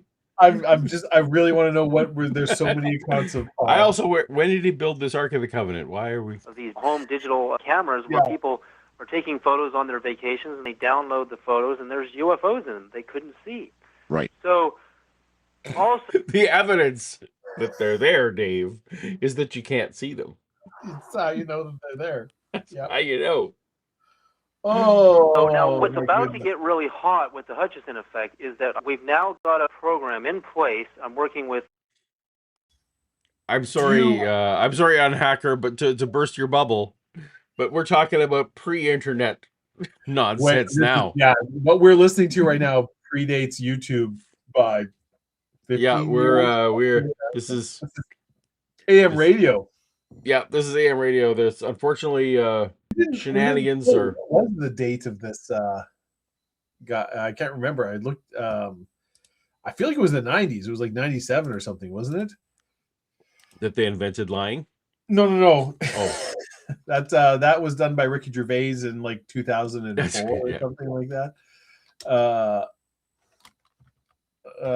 When was this? Did you put it in the YouTube notes? 2005. Is that what you wanted to know? Okay, it's a little bit later than I thought, actually. Yeah, it's a later one. It's like June of 2005.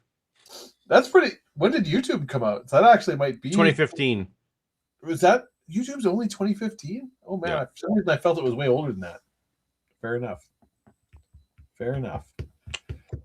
Oh wait, am I right? I might be wrong about that. 2005 maybe. It might be 2000. Yeah, I thought it was more like that. No, I think as I realized, I think because it was just as I was leaving Lucasfilm that YouTube was starting to be a thing. 2005, February 14th, 2005, YouTube was launched. See, I corrected myself. You did, yeah. Anyways, Jason Martell. Paul, Yeah. so like we could laugh about this guy just going on about bullshit forever. Do you want to try and find the Ark of the Covenant? Oh, I don't. Builds an ark. Do you just want me to? I don't know how to do. I don't know how to guess. I don't know how to guess either. I can hunt and see if I can find it. Actually, I think I did make a transcript. So we'll keep listening. I'll maybe find where we can and see if okay. Yeah. Talking to Roger Weir to test the Roswell UFO metal samples and submit them to the Hutchison Effect wave transformation process to see how they respond. Because it's possible this very unique compound, if these really are the true metal samples from the Roswell craft, I predict that they will transform more efficiently than a lot of the compounds we're using in the Hutchison Effect today. You're aware I'm in possession of samples. Yes, I am. And I remember this being talked about many times, Roger Leir, and if these really are the samples, and some of them sound like they are, some of the properties about the waves are almost liquid at times. If you expose them to different waves in the Hutchison Effect. I say yes, Mark. Do it. Do it up. You mentioned Lucasfilm. That's good enough for me. That counts as Paul mentioning Star Wars. Fair enough. Fair enough. Yeah, I normally wouldn't be so compliant. I don't know why I'm feeling all right tonight. It's the holiday season, Paul. It's the holiday season. That's All right. be a little charitable Gift to all. Exactly. So you're saying I can pick off Kabbalah? No. All right. No. Nailed it. Happy holidays, everybody. Merry Toastmas. Who knows? Maybe this is the ultimate combination, a type of compound. I hear there's a lot of silicone or silica in the mixture. Bismuth, magnesium, very unusual, strange, impossible to duplicate combinations, extremely thin layers, all tested, all really weird. And some of the testing they did involved large amounts of electrostatic charge, very large amounts, and it really, really acted weirdly. We had video up showing how weirdly it reacted, would jump around in the weirdest ways. Wow. Yeah. Wow, actually. Yeah. All right, Dave. I think I found a You think I should timestamp put of a you spot. have all mentioned Star Wars on your own card. You should. Oh, I should definitely. Oh, we're actually not even jumping that far ahead to get to. Okay. Get to the Ark of the Covenant. Get to Ark of This the is the part Covenant. I want to hear. How he created the Ark of the Covenant, and it's even more powerful. Even So more. hopefully this is roughly right at the right time, just before he starts talking about that. Yeah. But he did tell me something, and I remember looking at actual photos. In the energy fields, he could see entities actually appearing inside of the fields that were almost angelic looking, from what I remember when I saw them. Right. You know, it was almost like that. I mean, it looked like you just see this field and this. Are you laughing at super chats? I'm laughing at Melody Kate. Yes. Yeah, I'll let you read. You can read it then. Okay. That down in Toastville, they say that Melody Kate's heart grew 2 sizes that day. It's a Toastmas miracle. It's a Once Toastmas again. miracle. Yeah. Three-dimensional image just floating inside of the field. John, Is that correct? John, I need to understand how one goes about, in effect, back engineering the Ark of the Covenant. I mean, how did you know enough about the original makeup of the Ark of the Covenant to attempt to duplicate it? Well, I have a lot of teachers, and some of them are like Ben Franklin. I read. So I apparently I backed up. Apparently I went too far. Do you just want to keep plowing forward, or do you want to get the intro to the? What do you feel? I'm gonna give it 1 minute back. I'm just gonna. Okay, I think that's very fair. Yeah. Recall, John, that you were intent on doing that the last time we spoke. So you're telling me you have brought that experiment to fruition? Yes, I have, and it does work. Oh, yes, slow up. I'm slowing up. You've created the Ark of the Covenant, or recreated the Ark of the Covenant, I guess would be more accurate. What have you done? Good call. What have you done? What have I done, Art? I've had a small version of it and a large version. And we tested a large version at P&J Metals in Richmond, BC here, and that thing went off ballistics. Ooh, That's the sparks. Richmond, BC. There we go. You're hanging out by Kip. You hanging out by Kip? Not really. Kip but probably knows these guys. Probably knows these guys. Probably goes down to PJ Metals all the time down in Richmond. Yeah. Ionization effects and entities flying around in the room. Whoa. Entities flying around in the room. That's right. Well, Paul. That's what Rudy was. Yarp. We have a member chat. Oh, there we go. From member chat. Oh, Stubby Chalk has been a member for 42 months. That is a long time. That is a long That's time. nearly 4 years. I know. Supporter of your channel for that's. I don't get it. I've seen your Appreciate content. you. It's probably one of the situations where he didn't notice that the script that was billing was kept. Yeah. There's like services. I'm still signed up for Paulogia. What the fuck? Wait, what? Yeah, probably doesn't look at his credit card statement Yep. too closely. But you know what, Paul? Yes. I'm going to tell you something about Stubby Hawk 1. Mm-hmm. Stubby Hawk 1 wishes you a very Merry Toastmas. And you know what? I'm going to pull up the scotch for that. We wish you a Merry Toastmas also. And also, I was reminded, Yeah, / maybe I never knew, that, back in the day when they started saying Merry Christmas, Merry was a synonym for being slightly tipsy. Yes. So, slightly I didn't tipsy actually know that. Toastmas I did. to you.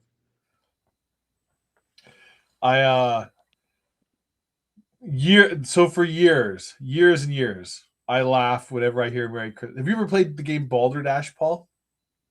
I have, but I'm unaware of this connection that's happening here. But you're aware of the game Balderdash. Yeah. It's all about making up lies. Yep. So traditionally on New Year's, I play with my friends. It's one of the things on the New Year's party, there's a game of Balderdash that happens. Okay. And there are always people who are actually playing to win, and there's a couple of us who are just playing to entertain. Right, get the laugh. You're going for the joke. Whoever can get the most laughs wins, Yeah, right? yeah. So a good friend of mine who actually shares your name, Paul, once wrote. So it was how's it work? It was the origin of. Oh yeah, it was explain why this person's famous. Okay. Right, because it's different categories. Yeah. And it was like Mary Worcester or something. I can't remember the last name. Mary somebody. and wrote this. I'm not joking. It was like 3 cards long explanation of how Mary Worcester was a prostitute who works in the Birmingham docks in the Napoleonic Wars and was in the habit of giving free hand jobs to British sailors on and around the holiday season, thus leading to the now famous phrase, "Have a Merry Christmas." Oh, that's great. And so I was like, we were all drunk. I have not laughed that hard. I was the person reading the cards, and I couldn't breathe. I laughed for 15 minutes. And so for probably 10 years, the circle of friends who were at this party will always at the end be like, "Hey, have a Merry Christmas." And we'll all laugh. It's just a joke. Yeah. Well, yeah. cheers to go. Mary. Cheers to Mary. Yeah. Yeah. That's a good charitable work she did for all those poor sailors. Yeah, I think that would qualify for our sponsor today, charity. Yeah, charity. Yeah. Have a Merry Christmas. That's the origin. That's right. That was Mary's version of give where you can, as they say. Give where you can. All charity is local, as they say, Dave. Exactly. That's where it is. That's where it starts. Yeah. That's where real charity starts. Yeah. Oh, what are we talking about? The Ark of the Covenant. Yeah. So he The Ark of the double-checked Covenant. film when he was He filming. homemade. Like, this is like 6 months of work we did Yes. for Blue Book Films, who's a contractor for Discovery Channel networks. So the main thing was major lightning and flames and white lights and strange little entities. Did they capture it on film? It's all on film. It's all on film. Hours of hours of film art, and it hasn't aired yet on TLC. I don't know why. It's on the Blue Book website, and they had a little show reel of it, and the show reel now is gone. The only thing that's left, I believe, is on the Blue Book site is credits, and they give the Ark of the Covenant revealed. Good Lord. David, are you aware of all this? Well, no, actually, I didn't know that this is something new that John was doing. And now I'm kind of embarrassed that I'm on the same show. As no, I actually. didn't know he was making homemade Ark of the Covenants that generated lightning. I'm gonna have to check with HR on that one. Pretty crazy to me, Art. I don't know. But he did tell me something, and I remember looking at actual photos. In the energy fields, he could see entities actually appearing inside of the fields that were almost angelic looking from what I remember when I saw them. Right. You know, it was almost like that. I mean, it looked like you just see this field and Which seems like if you're making a homemade Ark of the Covenant, that you're almost primed to see angel cherub-like beings. Yep. Anyway, Mostly because of the angel. three-dimensional image just floating inside of the field. John, Is that correct? John, I need to understand how one goes about, in effect, back engineering the Ark of the Covenant. I mean, how did you know enough about Tell me, the Paul. original makeup? yeah, Before we get into this Ark of the Covenant engineering, yep, I think we can both agree. okay. What is an angel or an angelic type figure appearing in an energy field? If not, I feel like you're trying to game me on bingo here. I mean, are you going to seriously argue that this is not a transdimensional being? Oh no! Actually, you know what? I'll give you. I would absolutely give you transdimensional being. Sure, yeah. I'll give you that. By whatever definition of angel you choose. Yeah, because to he use. actually wasn't saying that it was an angel. Yeah, He was saying that the form that it was reminded him of an angel, exactly. which is actually probably leans closer towards it. I'm actually oddly on your side on this. Of course you are, because I'm right. I'm always right. That does help. I feel like you could probably have more ticked off. What do you got on yours? I don't like. I have. You have fucking angels on your card for crying out Oh, loud. look at that! I got angels. I don't Sure, know that what seems anything good. I can mark up. Jeez. Oh, I get to mark off my Star Wars because other people did it. Yeah, you did. Yeah. I don't know if we got folksy expression or I don't feel like Shannon's been drunk in the chat. No, she's been cleaning apparently. She wandered off to go. Yep. do something. All right. Well, I'll keep looking on mine. I feel like this is in. If you, I think, feel like if you just scooched outside for a quick bio break, you could probably make this happen. Well, I'm not. Oh, look, I made you this. I made you this cosmopolitan. Just kind of. That's right. Well, it's a double. Yeah. I'll save that for a desperate situation. Of the Ark of the Covenant to attempt to duplicate it. Well, I have a lot of teachers, and some of them are like Ben Franklin. I read books. If I'm not sure of anything, I'll read. Ben Franklin was one of your teachers? Some of them are like Ben Franklin. What is that? Oh, I see. All right. All right, feel John, where'd you get the... Makes a very good point. Is not, and again, he would know better than I. Oh, yeah, still cleaning. Is not the Ark of the Covenant like described in detail I assume that's where he's going. Is that he's going to it say wouldn't that? actually be that hard to recreate. I mean, I've literally seen creations of the. But Art's, to be fair, Yeah. his knowledge of the Bible is more general. That is true. Yeah, he is not a religious person. No. The plans for the Ark of the Covenant. Oh my gosh, Well, Mr. Clean magic erasers. Like, I don't know what is in those, but they're phenomenal. They'll do anything. Which book had that? The Bible? The Bible. I went by the book. I think that backs up what I was saying. Which book has the Ark of the Covenant? Isn't that Bible book I hear someone about? Yeah. Is the Bible specific enough to begin to back engineer a technology? No, not really. I had to go into other areas of research and speculation and other scientific experiments that were done. I'm always fed information from other sources all the time. Yes. And there was an experiment done 30 years ago in a university somewhere back east where they did this, and this thing caused major havoc, and they dismantled it.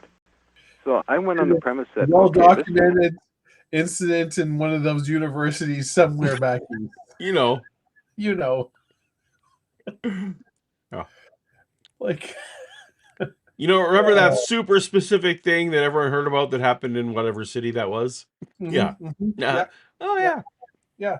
Back east. It must be powered by maybe electrostatics. We tried all the other ways. I don't know. Anyways, it was a huge deal. You'd remember if you heard it. Yeah. With even some of my crystal material as a cement. We tried grapefruit, and then we tried the voltaic piles. That was quite a weighty voltaic pile, getting up to 100 volts. And then I thought, no, maybe something simple like electrostatics. So I supplied perhaps the conditions you'd find in Egypt. Dry winds. Yeah. So you duplicated the environment. Mm-hmm. And then you produced this high electrostatic charge. That's right. Implying in some way that the Ark of the Covenant wouldn't work in a humid climate. Well, probably not. Yeah. God can't be where it's, humid. Oh, he could. He would just make a different ark. But I see. The ark would. Right. Gotcha. This ark had no. If you took the Hebrew ark to a humid climate, it would probably break out in hives. Fair enough. It's not. No. Produced effects that included entities that they caught and documented on camera. Right on camera. And David Sereda, you're standing behind this? Yeah, I've seen some of the photographs in the field, and as soon as he says he's seen some of the photographs, I immediately like, okay, well, I saw did you seen them? You seen the photographs? Nice. Yeah. Nice. Yeah. I seen them. They do look like I said, almost like angelic type forms. And I've personally seen this stuff with my own eyes. I've seen three-dimensional beings right in front of me, and I've seen three-dimensional beings right in front of me. You know what? I mean, grammar aside, I also have seen three-dimensional objects. Yeah. Yeah. With my own eyes. I didn't. I, being just the ignorant fool that I am, wasn't taking that as special. Yeah. Through 25 years of practicing meditations, it's like a radio. In Einstein's four dimensions, you have up and down, width, and then depth, and then time, and the up and down with the depth. Our famous yes. That's the fourth. The fourth dimension is up. Yeah. While meditating, not in a place that you would record with a camera or go. No. I seen them. I seen them when I was I've seen them in the 4 dimensions of up and down, left and right. Yeah. We really haven't gotten into the whole arc. Okay, we it's dig into this, Paul. Yeah. Observer is also a part of that dimension. You could almost call the observer the 5th dimension. Now, if you can, every one of those points in Einstein's 4 dimensions are wave-particle relationships, and they all have frequency, including the observer. So if you change the frequency of the observer, then they all have frequency, Dave. I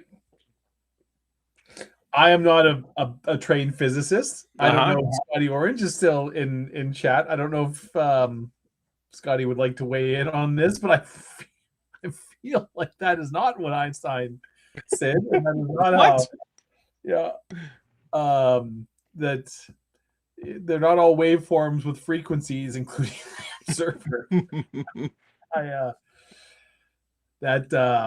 That feels like something somebody would say while on acid. Well, it does make the show more fun. It does make the show more fun. Yeah. Don't harsh his mellow. I've already ticked off incorrect science. Don't yuck his yum. That's yeah. Yeah. Quantity of dimensions that you can observe increases, just like moving up and down the FM dial. So, in my experiences, I've seen town to town, up and down the dial. Maybe you and me were never meant to be. Maybe just think of me once in a while. Is that how it goes? I don't remember. Maybe, yeah. Maybe picture me as well, yeah. URP in Cincinnati. I should really put Paul and Dave Sing on the. Now we're copyright strike. Because what we did there was so close to the actual song. No, but they're like, whoa. No bot. Who are these AI bots coming in and recreating? Johnny Fever, is that you? That's right. These things 3-dimensionally right in front of me. You know, humans, even my aunt when she died, I saw her right in front of me as clear as day. And what I saw inside of the field from the photos. So what you're saying is that I should be citing this guy in my book on the minimal witnesses. I should definitely be citing Johnny Hutchison here. Yes, Hutchison, and saying, hey, Johnny Hutchison's sister appeared to him. Yeah. In the homemade Ark of the Covenant. This isn't Hutchison talking, though. This is the other guy. Oh, this is the David guy who's backing him up. Who seems to be backing away and now seems to be all in again. Kind of like, you know what? Yeah. I'm on art. Bell, let's just Sure, whatever. We have now reached the part where we're like, we can't let 30 seconds go by without. No, we can't. No. Well, I don't know you, Paul. That's for the copyright reasons. I had to work late tonight. So I came straight from work essentially to this. Yes. Which means I haven't eaten anything today. But that's golly gee, I've been drinking nonstop for an hour and a half, and here we go. We're having a good time. Well, if you need to have a snack break, you let me know. That's fine. Well, I'll order a pizza after. We're good. You and your pizza. I know, right? Hutchison Effect reminds me so much of that. All right, you two. Frequently on this program, all right, you two. When I was doing it full time, we started hearing all these stories of so-called shadow people. You know. Yes. The show's so good. It is. So for those who don't know, actually, so Art just referenced that he's not doing it full time anymore. So 2005 would have been in the phase where Art was only guesting on to show everyone. Yeah. Kind of like in a Jon Stewart situation where he's on like once a week. You two. Yeah. Beings or entities, nobody's quite sure, seen kind of in flickering vision. There's a theory that in these modern times, people are staring at monitors for hours and hours and hours, computers. I'm guilty of that myself. I do it. And after spending hours staring at a computer monitor with a frame rate of 60 refreshing per second or whatever, it begins to change the human brain a little bit in terms vibrationally. It changes the human brain a little bit. And does it? So wait, is he saying that variable frame rate messes with your mind? Kind of. He's saying that, Because or that just. I think what he's trying, not variable frame rate. I think what he's trying to say is like just staring at a monitor, a 60 hertz or whatever, like just being in a desk or thing, the modern condition, staring at a screen for hours on end, that messes with your mind. oh, okay. Well, Art's using things that's monitor 60 hertz thing, but I think what he's Gotcha. trying. I think the point he's trying to make is like just sitting there and staring at a screen all day in a cubicle messes with your mind. gotcha. Because Maybe I learned today that the Avatar of the Fire and Ash, Yeah, okay, yeah. different parts of the movie are different frame rates. Oh my god, I've got such a good story to tell you. Uh-oh.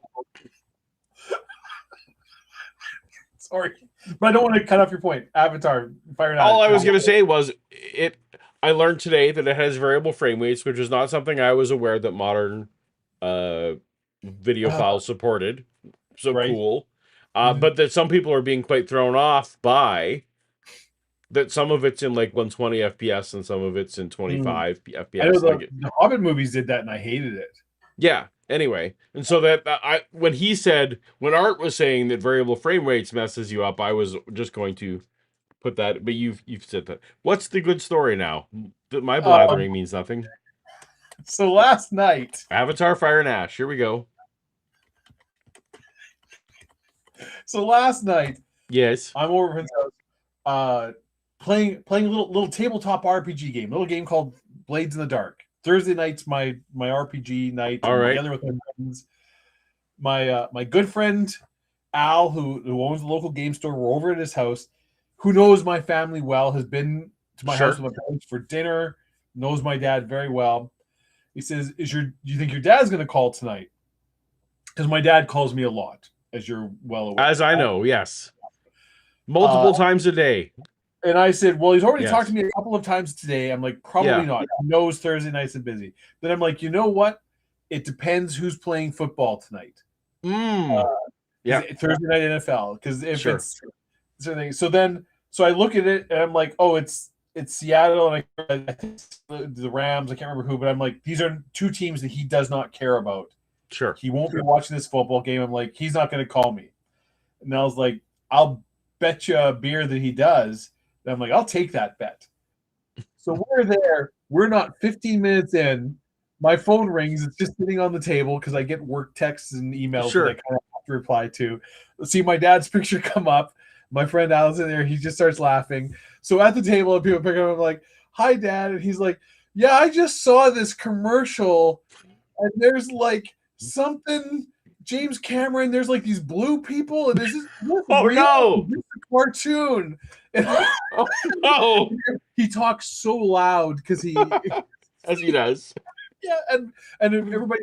My father's 80 years old, so but he just. And I'm like, "Yep, Dad, it's a movie called Avatar. It's the third one."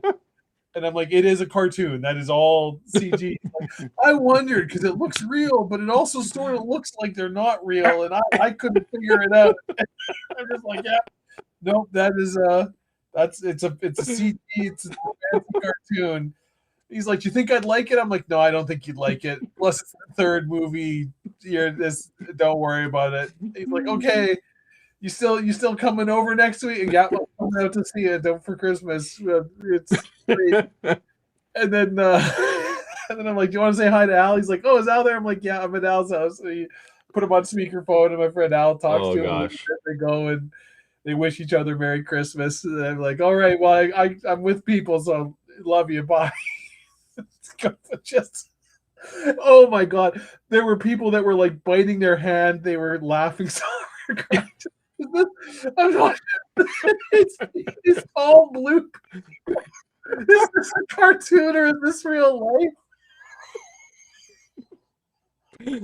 Well, he remembers the Smurfs. These are more realistic than the Smurfs, so that's just I love it.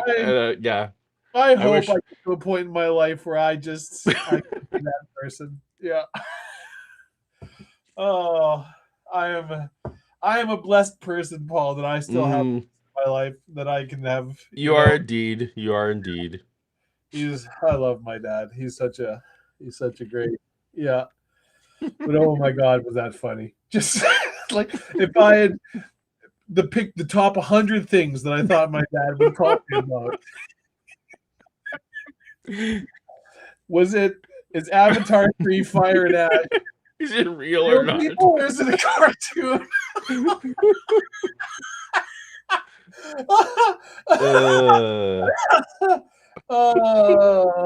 Yeah. Amazing. They do it with computers, Paul. So they're quasi-related since we're way off track as it is. So there was the ad for Steven Spielberg has a new Disclosure. Looks really good. has a new film coming up. And I don't know if you've seen the trailer, but June there's 15th, 2026. Yes, there's some sounds in it that are surreal sounding sounds, and we're not. I don't think we're gonna know even until the movie comes out, like what that's all about. Had a kind of Signs vibe to it. A little Signs vibe, I agree, but there was someone pointed me to a whole Reddit thread where people were discussing whether Steven Spielberg, and it seemed like it was earnest. Had Steven Spielberg did he create this with AI, or were they using actual alien sounds?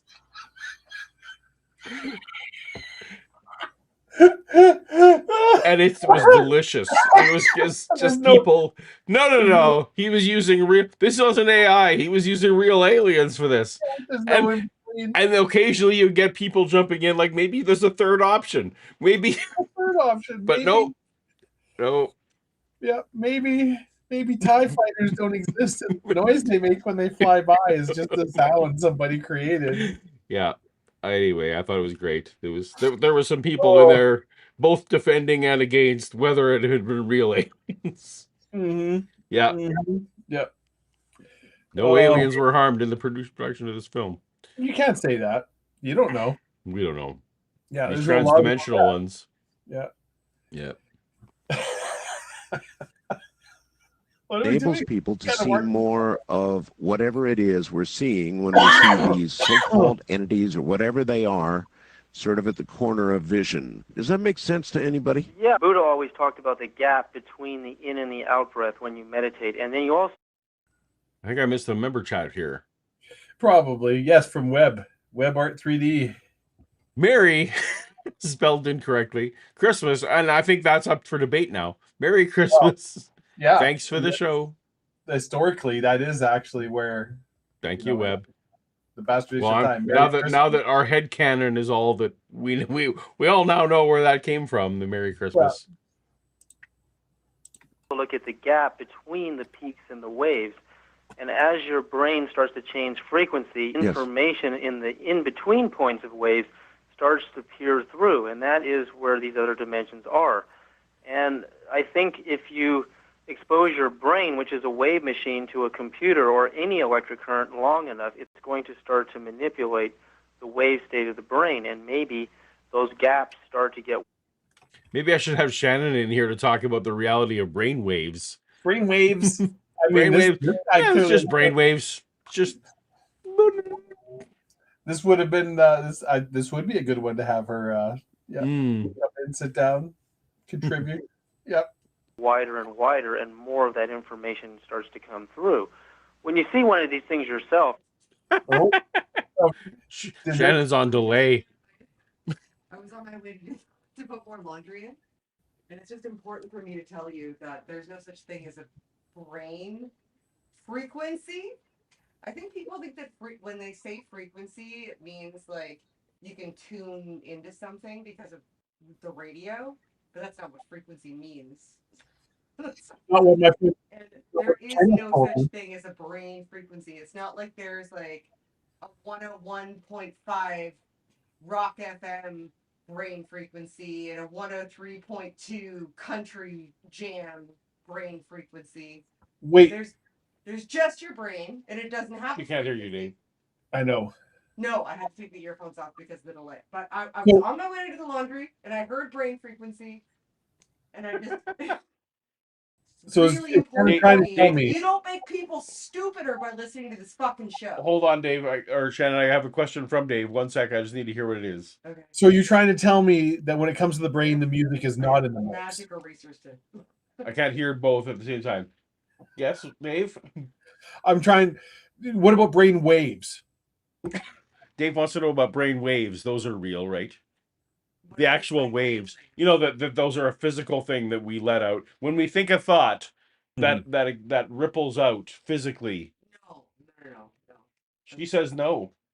Wow. So she can't see brain waves. That's sad. Electronic frequencies and like transmission of like minuscule atoms, like of sodium and potassium, and that generates electricity. The same way that like static electricity generates, kind of. Right? It's not, your brain doesn't just like manifest electricity. It's because electricity can manifest based on like things colliding or friction or like chemical transmissions. Those can generate a type of electricity. Then there's electrical impulses in the brain, and those electrical impulses can be measured, and people call those brain waves, but it's just measuring like electrical impulses in the brain. Because I saw a documentary. 1 sec. Dave has a follow-up. Yeah, I saw a documentary starring Keanu Reeves where it quite clearly indicates that the brain generates quite a lot of electrical energy, and that just is broadcast out. Dave thinks that you're contradicting the documentary documentary that they had with Keanu Reeves that assures us that humans are batteries, and that no, the other one where humans are batteries, and that in the future machines will harvest us. Yes, I'm contradicting the fictional story. Yeah. So who are we supposed to believe? Yeah. A major motion picture or a person with a relevant degree and the science. Wachowski siblings? Like to help you not make people stupider by doing this. All right. Well, I'm gonna go back to cleaning. Good luck.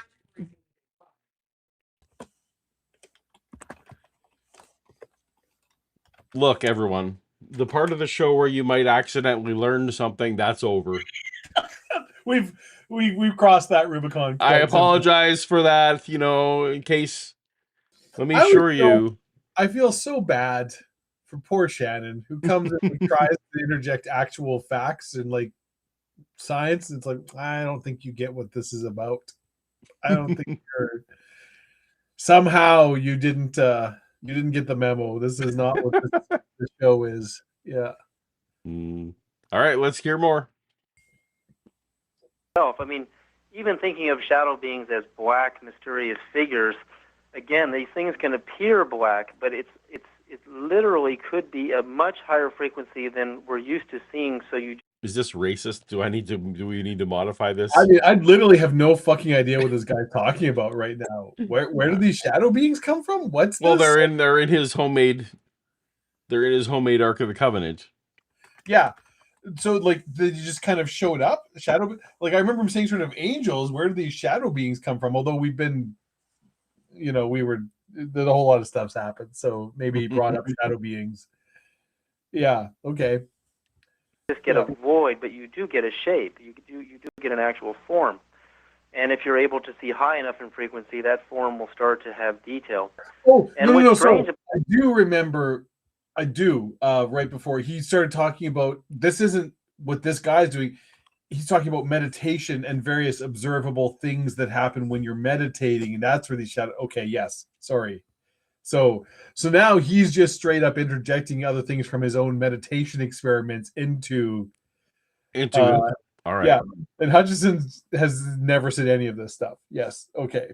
About this apparatus that John has set up is it works the same way. It's a wave field, and that field, it's possible it's acting as a almost like a medium between those higher dimensional energies and what we see, and it allows it to reflect inside of that field, and that's a communication device. And maybe the Ark of the Covenant was such a thing. It was a communication device to communicate with God, or demigod or God or whatever we want to call it. I wonder about the advisability of opening doors like that. I mean, when you endeavor to reinvent the Ark of the Covenant, it seems to me you're inviting the possibility of, well, God knows what. Well, that's why I like. God, if you're lucky. Am I right, Paul? That's right. Huh? Hey, Paul, Uh, you know who inhabits higher frequencies? The Who? devil. Satan. Oh, yeah. Mhm. Could it be Satan? Say. So Melody Kate wants to know: does Shannon know we are all drinking and some of us might be tipsy? Yeah, she knows. She's well aware. She still expects us to try and be truthful, to learn real facts and not be stupider. Yeah, which I honestly, at this point, it's been what are we almost 2.5 years into this, Paul? 3 years? Yeah, maybe. At this point, I feel like Shannon, like you just need to get on board. This is, we're done apologizing. This is what this is. You need to just get up to speed with the rest of us here. Yeah. But We get to make bullshit up. That's what we do here. No.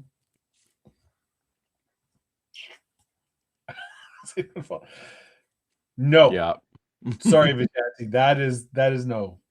Because angels is an actual thing that is on there, and Satan is nothing. You can't use Satan as a fallen angel. A friend of mine, Colonel Alexander's work on the mental battlefield in psychotronics. Yes, I know Colonel Alexander well, and I know that he has attempted to observe some of what you've done, right? That's right, and he's also appeared on several TLC TV specials. All right. No offense, John or David, but if they had video of John creating an effect which produced recordable, videotaped entities in a field, that would be so hot. It is art. That's so hot that it Then how can it not run as a special? That's actually a great idea. 1 hour. My newest film, Dan Aykroyd Unplugged on UFOs, just appeared at Cannes. So I feel like this is all part of the Discovery Network now. Now it is. And so the Discovery Network is owned by TBD. Warner at this point. Yeah. Currently, yes. Yeah. And who is currently the eventual owner of Warner Brothers is Netflix. Yeah. I feel like the good folks at Netflix are not going to let this stay buried if it's the intellectual property. No, they're going to let the truth out. That's right. So the current when Netflix isn't afraid of the Vatican. That's right. Like when Warner Brothers is owned by Comcast and AT&T, well, sure, no, of course they're going to bury that stuff. But the fine folks at Netflix, they'll get the truth out there. They will get the truth out there. So their commitment to our journalistic integrity. That's correct. Famously. So we are now going to about a year from now, when I'm sure that'll be one of their top priorities when they get it. When they get the network around a year from now, they're going to say, "Hey, where is the Hutchison Effect?" No, the answer is nobody. Footage. Let's release it. Let's release it. Festival, and I've got major studio releasing it in Hollywood. Forget the Epstein files. We want the Hutchison Effect tapes. Yes. Yep. Yep. And I'm just going to make more and more of these films. And that's great, David. But how could this? I mean, this would be so hot that it doesn't take you to think of, gee, what a great idea. They should be clamoring to do that. You think they would if they were so open-minded? But look at the Peter Jennings special. I mean, they didn't. There's real UFO footage out there that I offered the producers of Peter Jennings, and they wanted to do simulations. They didn't want to show the real thing because that would scare people too much. Oh, you believe that? I believe it's true. Famously, also, network TV wants to avoid scaring people. Yeah, they don't want people. They don't want anyone to be upset. Yeah, they don't want anyone to feel emotional. That's for sure. You should mark God off on your thing if you haven't done it. Oh, okay.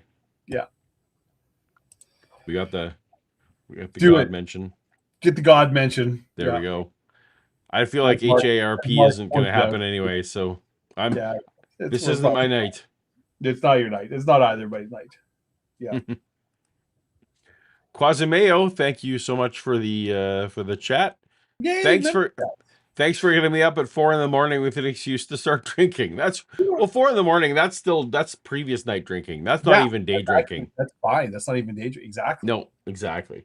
That's not an early start. That's a late finish. That's right, and that's something to brag about. And that's your peers will consider it.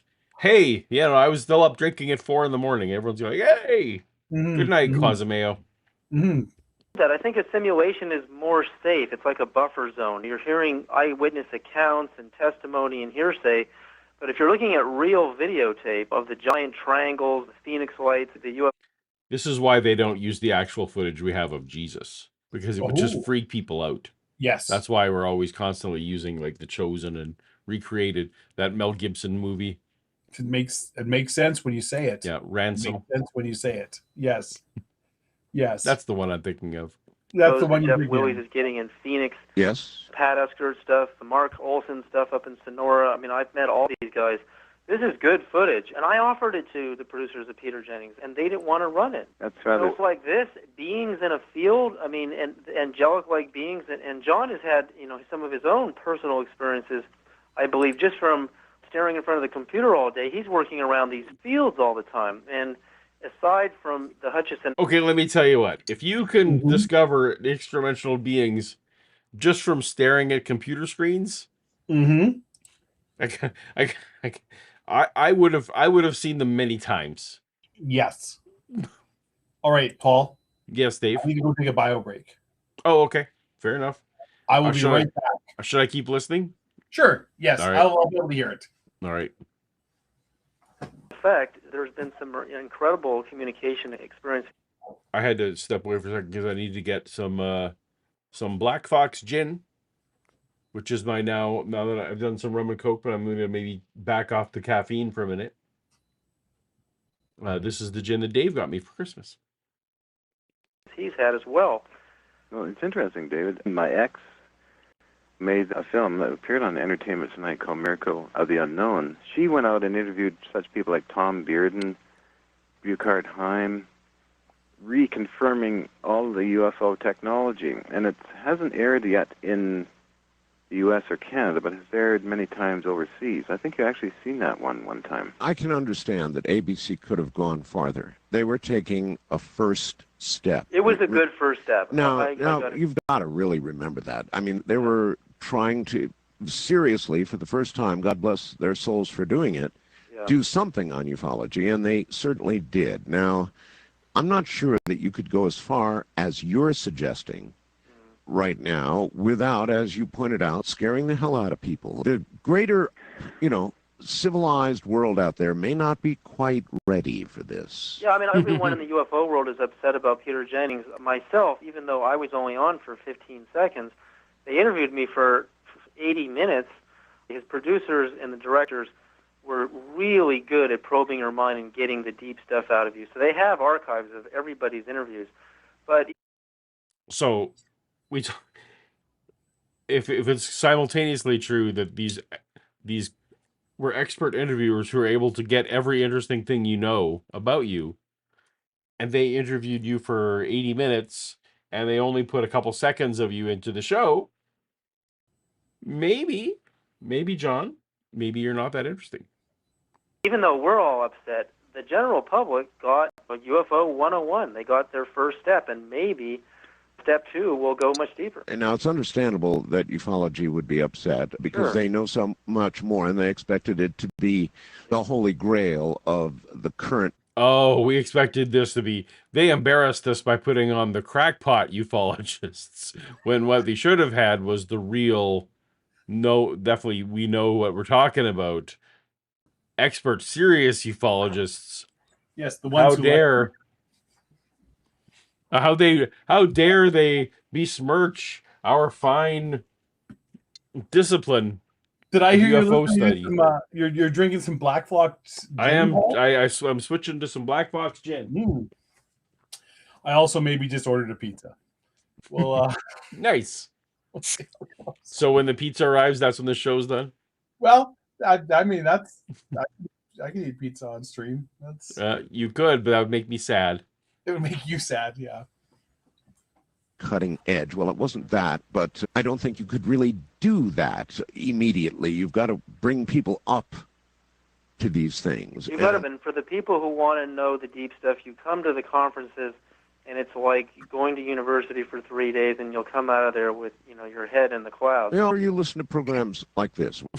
Says nobody who's been to university. I'm unclear as the analogy there. Is he saying that it's like going to university? Is it like going to university for 3 days? It's like going to university, is one way to say it, or going to the conference is like going to university for 3 days. I'm willing to give him a little bit. I've been to some pretty cool conferences. I know, that's what I'm saying. Like, I actually would say that he's just. I feel like what he meant was more like for 3 days, it feels like you're going to university. Yeah.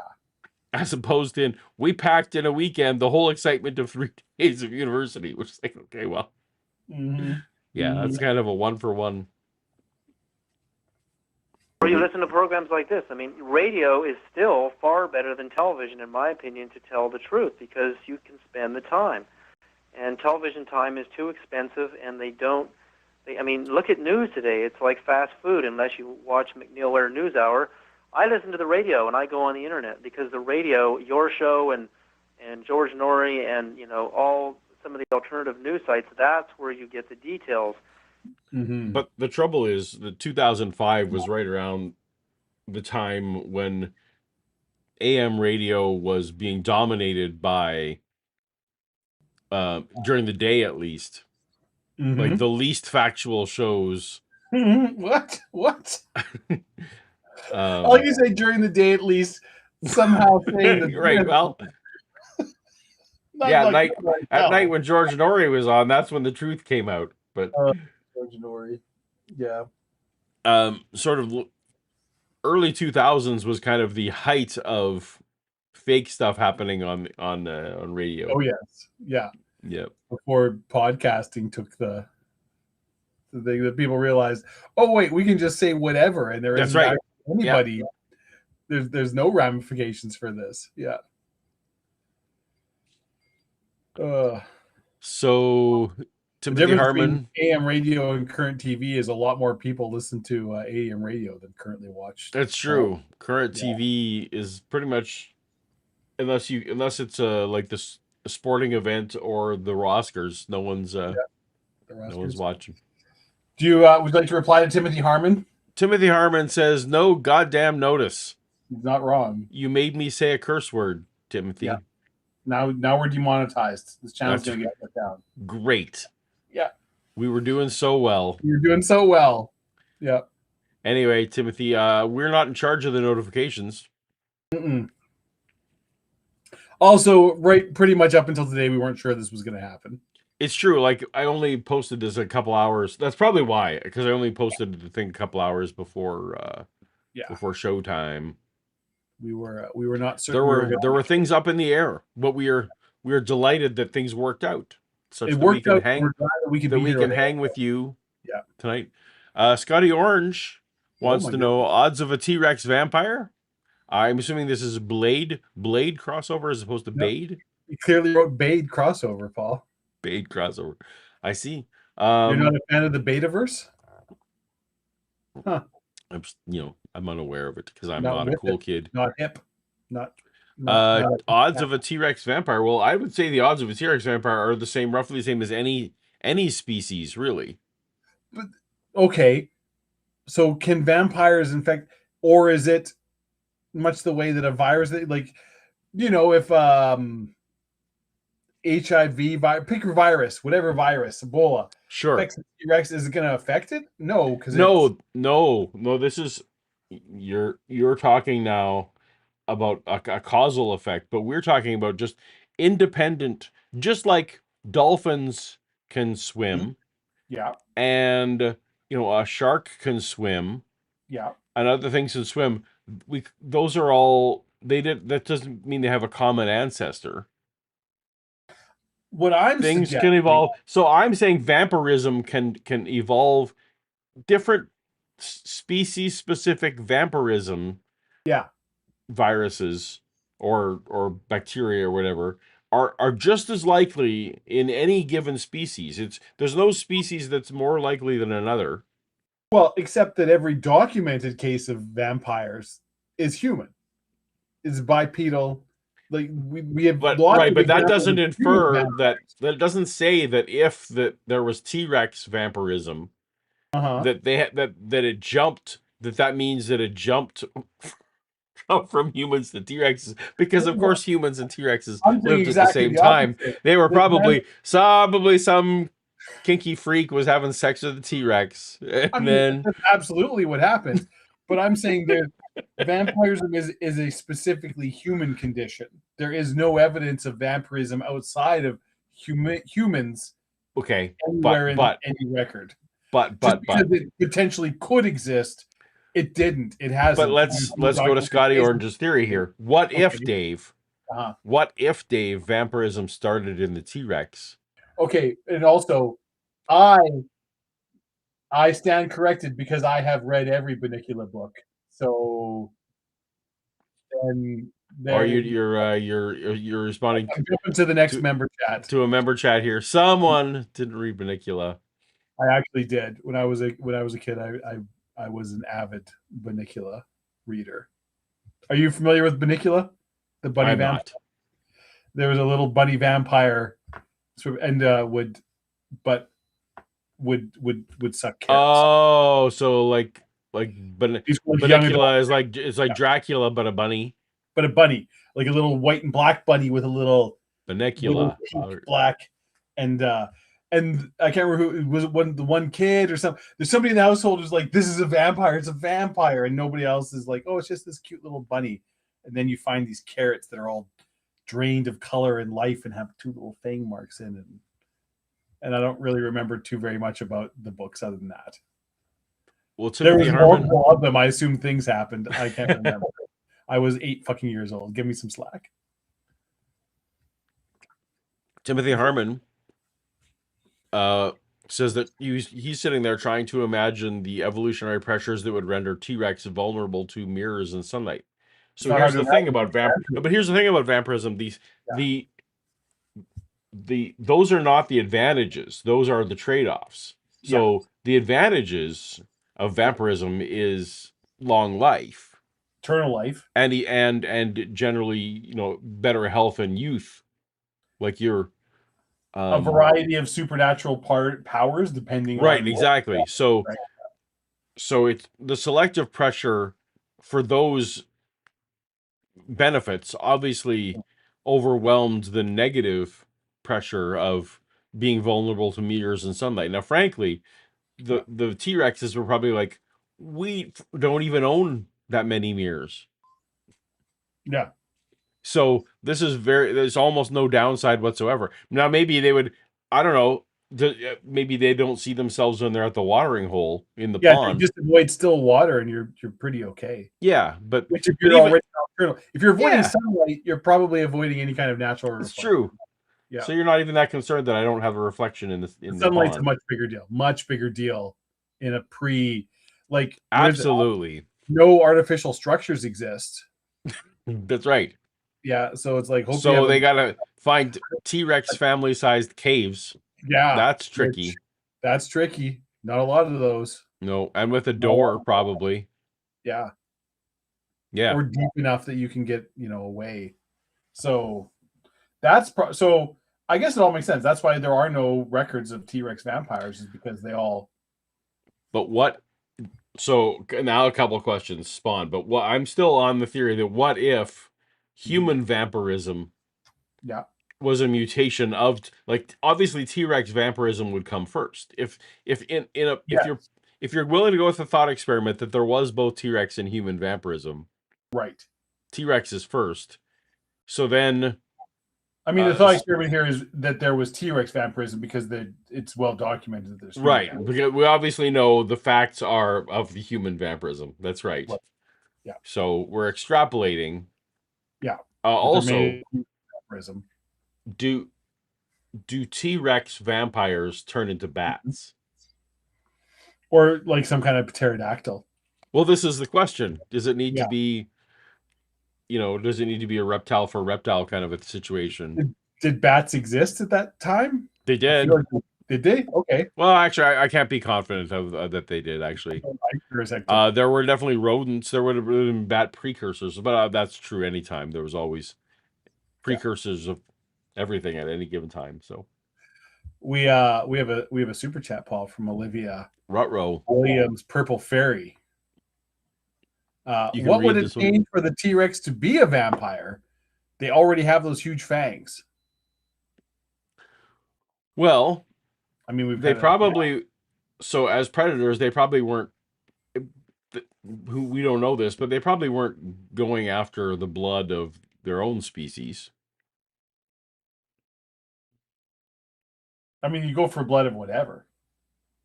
But Right. it wasn't specific, just much like they needed the flesh, not the blood per se, I guess. When you're already a predator, honestly, actually, it's like I don't know if it makes a whole lot of difference. Like you're still hunting down and killing things to survive. It's just instead of taking big old chunks out of their flanks and necks, you're just drinking the blood and kind of moving on. But And also, as far as we know, T-Rex weren't social species. no. So they weren't suffering any kind of stigma if they did go ahead and just, bite another T-Rex that they met. They could maybe fly. Maybe. Yeah. Pterodactyl? Pterodactyl? Not. Yeah. Yep.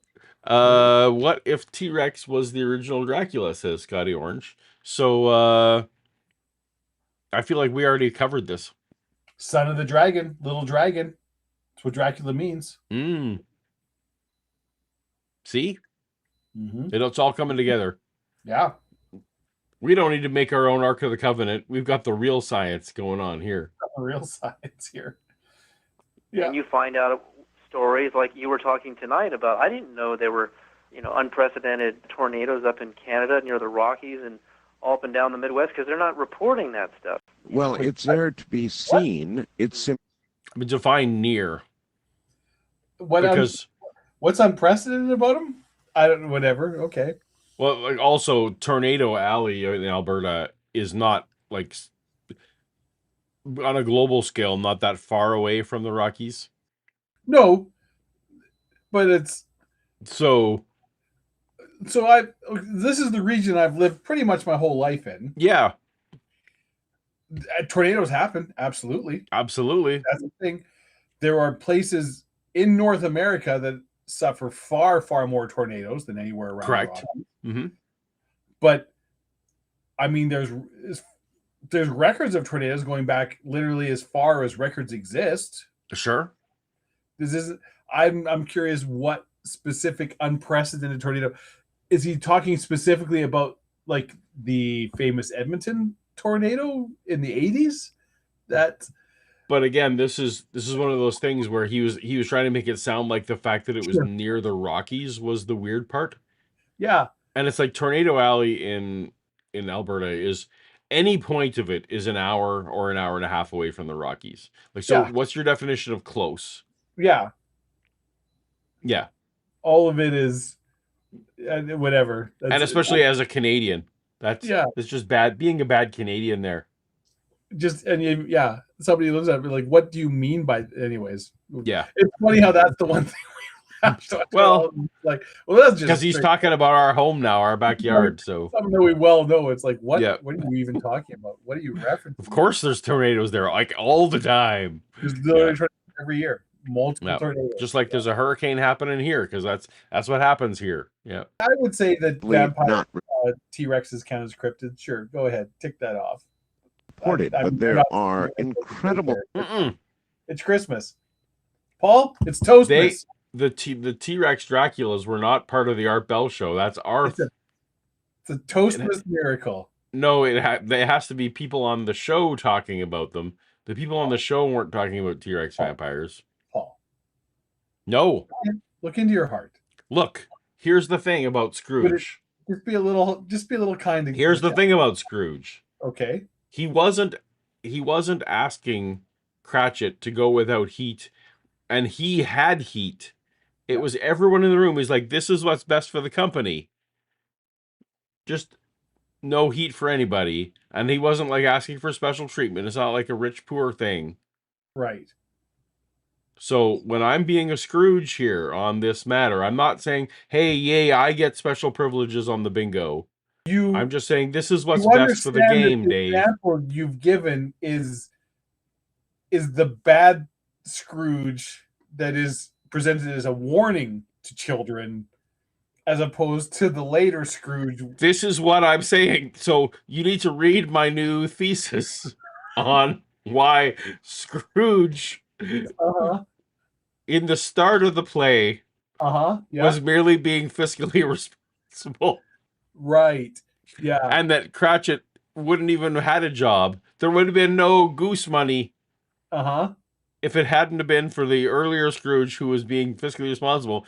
I guaranteed Scrooge Co., with its new pro-goose policies, Right. Yeah. went out of business very soon. And that's why the Cratchits really lost their child. The book and the play are quite clear that is not what happened. That is what happens. He was very successful for the remainder of his years, and went on, and he was the best landlord. Well, that's the unrealistic part.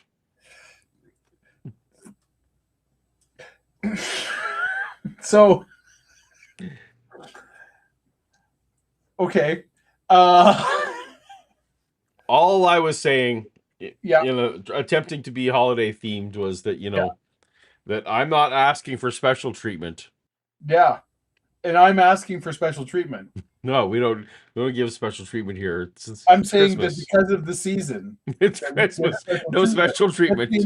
That's the entire point of this, that we do give special treatment. This is the time we do that.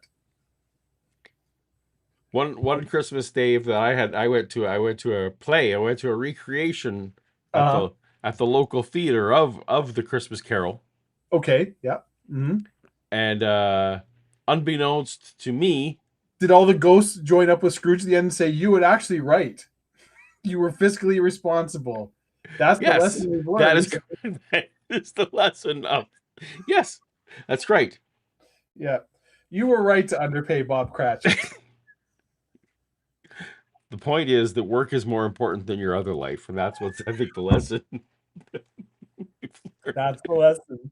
So I'm sitting there in watching the Scrooge play. Yeah. And I'm just minding my own business. I'm wearing the darkest clothes. Yeah. I'm wearing the darkest clothes that anyone can imagine. It's just no one should be able to see me. Yeah. And suddenly there's it's towards the end of the play, but suddenly there's the actor who's playing Scrooge starts yelling, "Hey, you down there! What day is it?" And it's clear. And then he starts saying, "Hey, you there in the black clothes, sitting on the end of the row there." Oh my goodness! Okay, yeah. And he's clearly, I'm looking around. He's talking about me. What day is it? Yeah. Did you answer? And having read the book, I said, in my worst possible Cockney accent, say, why, sir? Why, sir? It's Christmas morning. Yes. It's Christmas Day, sir. Yeah. And that led to me being hauled up on stage. Oh dear. Yeah. And carrying a Christmas goose. They handed me a Christmas goose, and we had little adventures, Dave. Nice. Me. Yes. In front of all the strangers, was on stage. Yeah. Carrying around a Christmas goose for the rest of the fucking play. See, and this is where, because everything you just described to me is like, this would be one of the most amazing experiences of my life. And I would love every second of this. And I know that this was hell. That you were in hell. That Ebenezer Scrooge had called you out of the audience into hell and given you a goose, and now you were parading around. And they gave me business to do. Like were having me run around. Yeah, because clearly I was the least comfortable person. Everybody in the theater is watching. They're not watching this guy. They're watching this kid that got hauled up and clearly isn't meant to be here. Everybody was looking. Okay, but did I indicate when this happened? You said you were a child. That's no. Oh, no, Dave. No? Okay. This happened in the last this happened 3 years ago. This is even better. I This is amazing. I was roughly this age. You were a middle-aged man. I was a middle-aged man when this was happening here in Nova Scotia. I was living in Nova Scotia. We just Well, moved at this here. point, I mean, this is on you. You could have just said "fuck you." I could have. Yeah. Still, I would be even more happy if this happened to me now in my life. I would have been the best. Suffice to say, Yeah. Shannon tells this story Oh yeah. in a significantly more delightful tone of voice. I would pay $500 for a video of this event. Yeah, sadly, it was one of those ones that you're sealing up your phones. You don't get to do your. Yeah, I know. Yeah. So and also, yeah, and anyway, suffice to say, this was not the greatest day of my life. Greatest day of your life. But yeah, I sure got.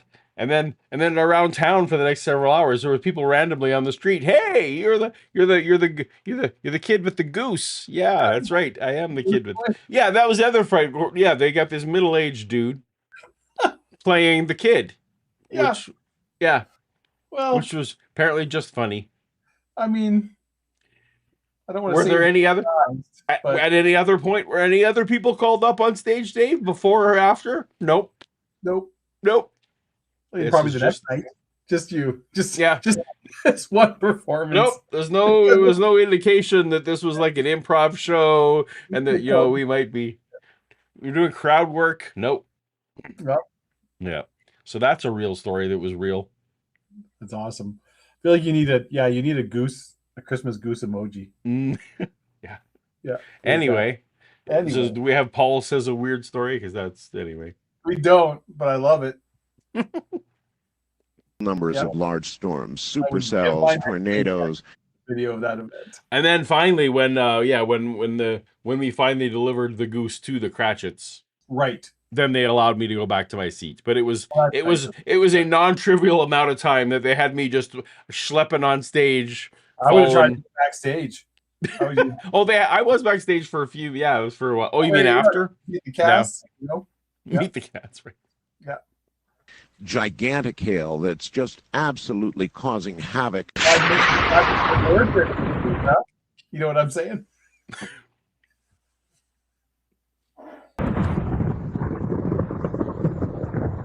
I hope this one didn't have music. I'm so unprepared today. I didn't even cut out music. I didn't even look.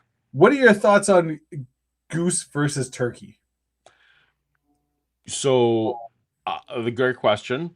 I think goose to me is a greasy meat. It is. I think the pizza place is calling me. Sorry, I better take this call. All right.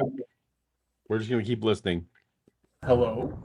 Sean in Newark, Delaware says, "Hey Art, news update. I just heard about the severe weather in the Midwest. They're reporting the tornadoes and very severe thunderstorms." That's Ham in Delaware. Sean, thank you. It's a great question. Who would win in a fight, a goose or a turkey? Well, if it's a Canada goose, and this isn't just me being, favoring my nation. Canada geese are mean and actively angry and attacking. Where I lived in California, we had wild turkeys just everywhere. Just sometimes you'd be late for work because it's like there was wild turkeys, and that's just everyone knew. Okay, there was wild turkeys. Those things were passive. They were passive like crazy. So I'm gonna say that if it was a Canada goose, and probably any goose, that the goose would win in the fight because those turkeys are some kind of genetic weirdness that is passive and dumb. So yeah, I'm gonna go with the goose. Sean, yes, I know. It's to those who are observing it, watching it, it's an incredible thing that's going on right now. Now, just before we move on to the weaponization of space with John and David, I do want to ask a couple of things. John, there's somebody who is looking at your website and would like to understand, I guess it kind of goes with what we're talking about, but this portal effect. The portal effect. Yes. It's basically what David was talking. Do we think that website is still alive? Like, is that I never really paid attention. What's this guy's name?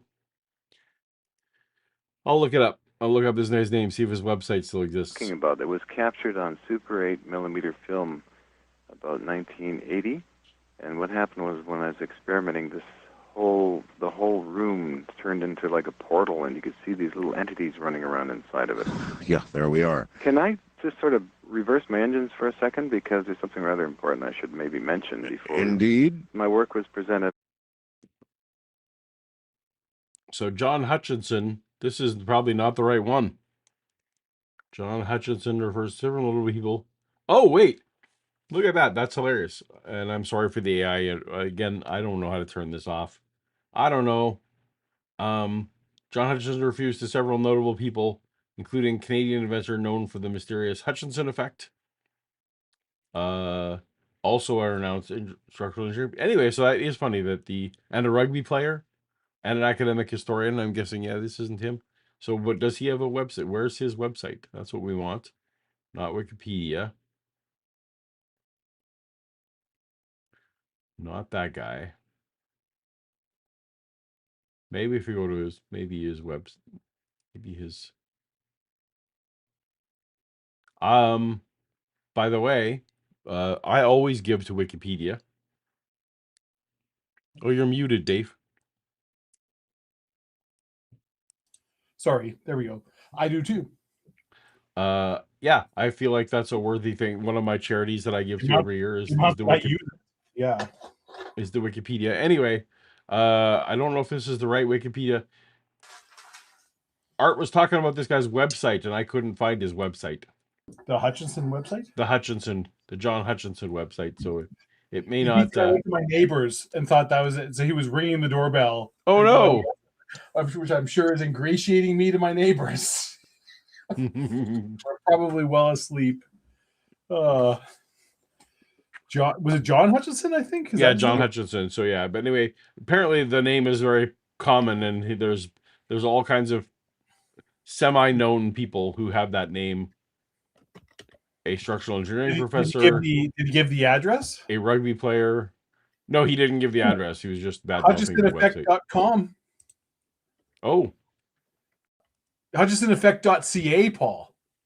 .ca. Oh my goodness, he's full on Canadian. It's actually both.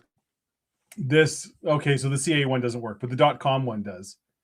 And this looks like a website from 20 years ago. HutchisonEffect.com. Yeah. This is Did you get this warning? No, I didn't get a warning. I better take this off screen. Maybe I typed the address in wrong. Oh. I'm gonna throw it in our chat. All right, very good. Everybody can enjoy this beautiful website that I'm looking at, and it real GeoCities vibes we're getting right here. Oh, you sent it to me on the book. I threw it in the actual chat so everybody can. In the actual chat. That's okay. Yeah. That's why I couldn't find it. Yes, it is GeoCities bad. This is full on Tri-Cities, GeoCities, whatever it is. Yeah. Okay, so wow. Updated December 19th, 2025. Wow, and there's ads. Yeah. Am I not wrong? Does this not look like a website? This looks like a GeoCities website. We got sketchy ads, which is perfect. Yeah. Weird animated GIFs, bad design. It's not in any way. Doesn't adjust based on the size of your screen. Nope. It's just hard frames, hard coded frame width. Yep. His life changed drastically in 1979 when, upon starting an array of high voltage equipment, he felt something hit his shoulder. Yes. Wow. We didn't get any of that backstory. Nope. Hutchison is one of the foremost Nikola Tesla experts alive today. What does that mean? He has replicated many of Nikola Tesla's works over the years, including the death ray and the smaller Philadelphia experiment. Perfect. Okay. Yeah, He was of course. upon analysis and thorough investigation, the Canadian government dubbed the phenomenon. Oh, of course, the Canadian government did. Dubbed the phenomenon the Hutchison Effect. Yeah, I'm sure that's the Canadian government is definitely in the business of naming scientific discoveries. Mm-hmm. Yeah. Mm-hmm.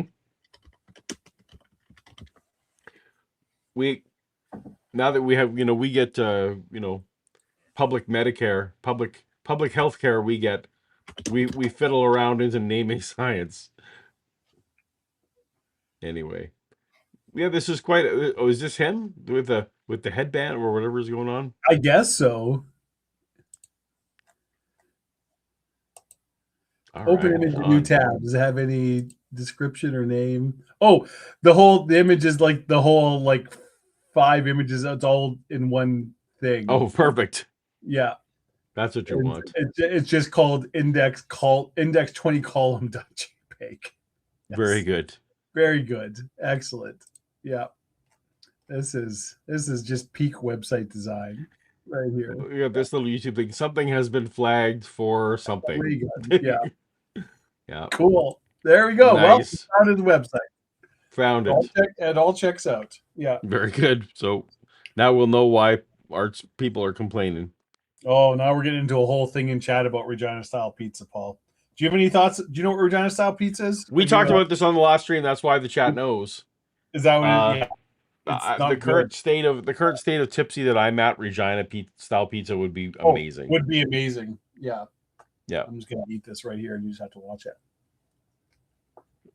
It is not for the health conscious. It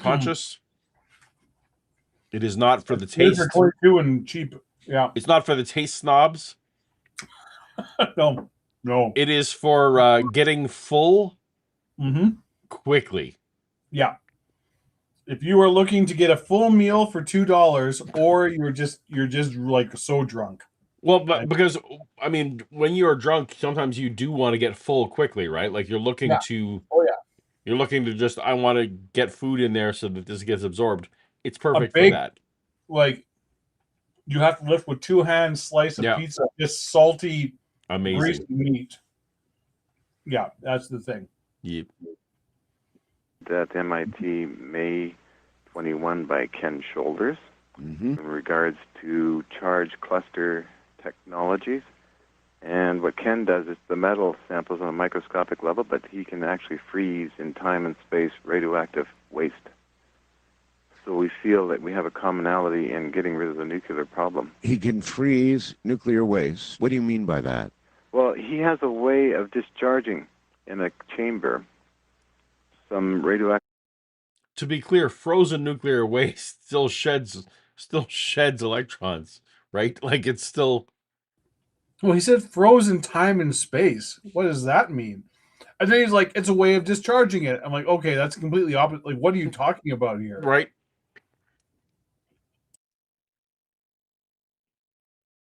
Also, just now for Quasi Mayo, who wanted to, trying to find it. So this Regina style pizza, this top one here, this is kind of like it's not quite exaggerated enough. It's basically just way too many stacks of cheap cold cuts, right?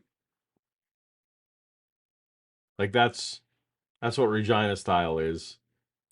Yeah, cheap processed lunch meat, essentially. Yeah. Stacked like 1.5 inches or 2 inches thick. Yeah, like this one's closest. But then cheese on top, and the cheese is overcooked. Yes, it does need that. You're right. You're absolutely right. Mm-hmm. And you can Google it. It's a real thing. Well, this is, these are all pictures, although I don't feel like it does it justice. This one might be all right. But you can't get the sense of scale. You need like a coin or something in here to get the sense of. The only thing that I've seen approached is like Chicago deep dish, like that style of thickness. Sure, Not but the deep white, but the Chicago deep dish, there's a lot of things going into the depth. Yeah, but imagine that. But just like, what if we were like went to the grocery store and we're like, hey, what meat do you have that's expiring tomorrow? How cheap will you sell it to me? And they're like, we'll sell it to you for 20 cents on the dollar. And you're like, Right. Great, I'll take it all. I'm gonna put it on a pizza and I'm gonna feed it to drunk university kids tonight. Mm-hmm.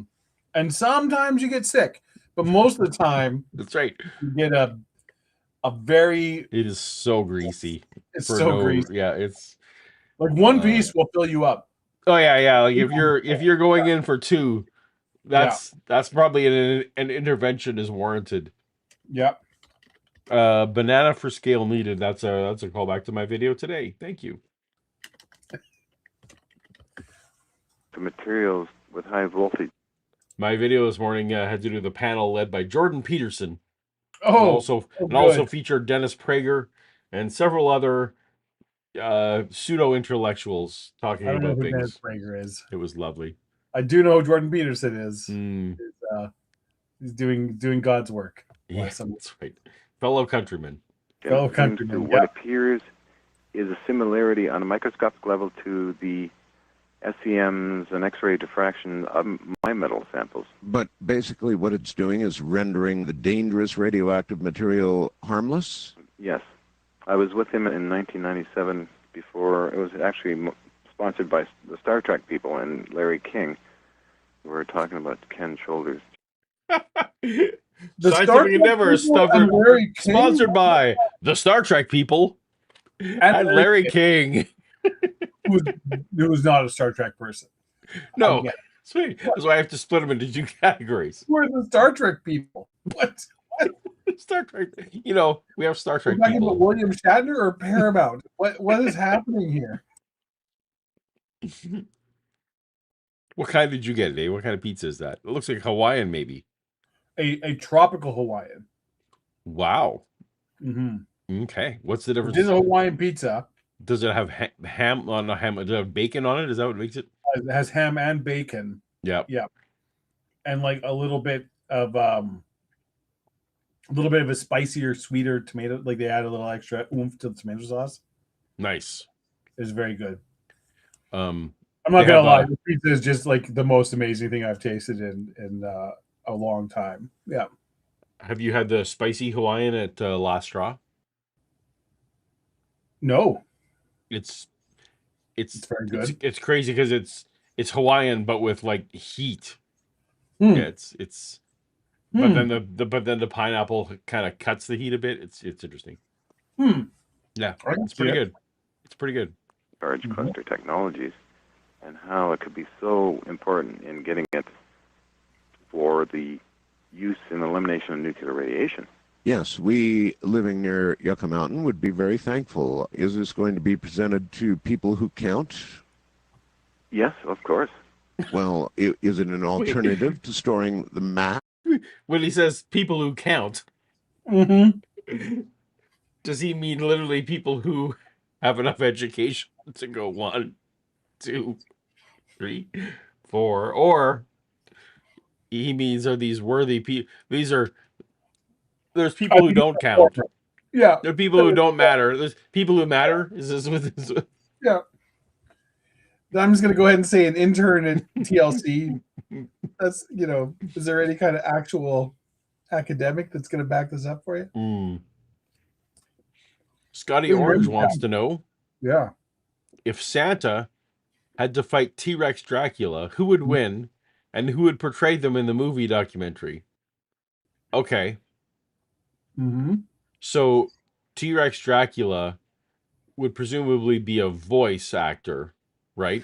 I think we can agree that it wouldn't be like someone in a T-Rex suit. Yeah. So who would play the voice of T-Rex Dracula? I mean, it's a little stereotypical but I feel like Benedict Cumberbatch would do a good job. Oh, interesting. Or what's his name who played Tywin Lannister in the Game of Thrones? Oh, he's in everything now. Yeah. But he has that a good T-Rex Dracula voice. So so my first instinct was like Jack Black. Think that? Okay. Which is a whole different direction for the character. You're going in a completely different direction than I am. Okay. Yeah. Yeah. Fair enough. But who would play Santa in this fight? J.K. Simmons. So that's similar to what I was thinking. Yeah, and probably better. I was thinking even Gerard Butler.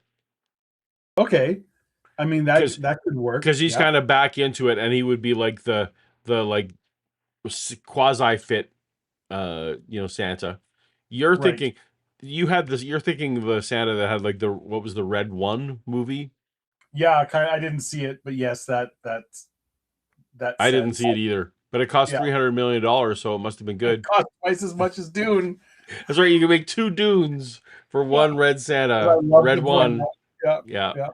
Good job, everybody. I think Nick Frost could do it. Nick Frost, sure. But you and I were both going towards the more like the fit Santa. Yeah. Because somebody who can fight a vampire T-Rex. Now that Netflix is buying the Warner Brothers, right? Yeah. They will actually have control of the Dune IP, will they not? They will. Does Warner own? Well, the reason why I think so is because Dune Prophecy was on HBO. Yeah. And that was a tie-in to the movies. I'm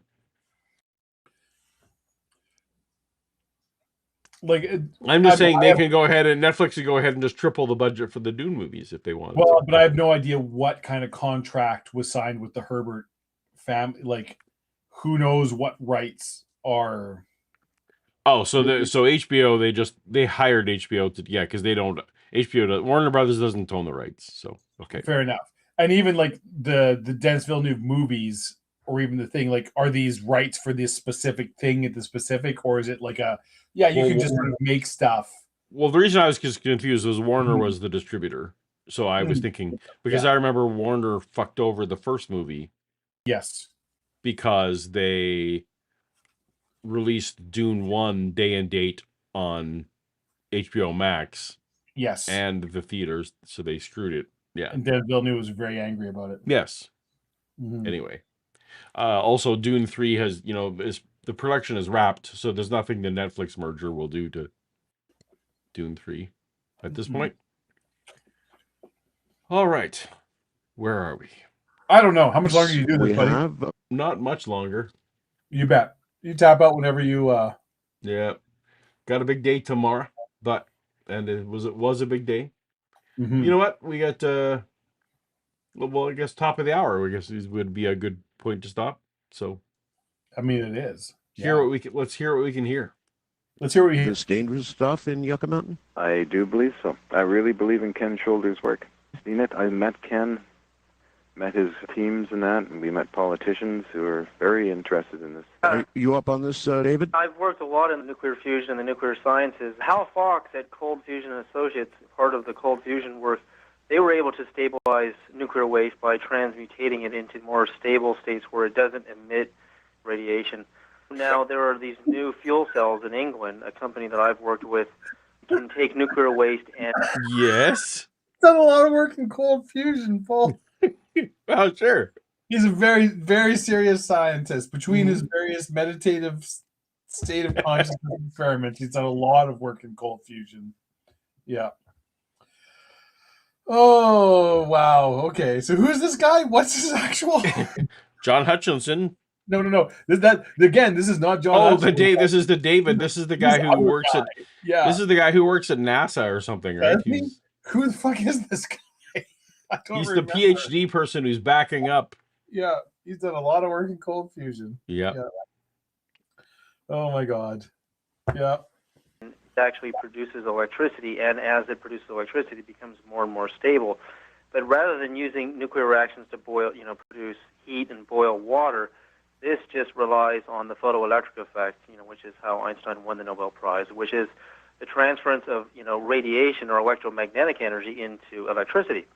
And so there's many methods out there done. Now, U.S. Ecology is the company, one of the largest contractors for handling nuclear waste.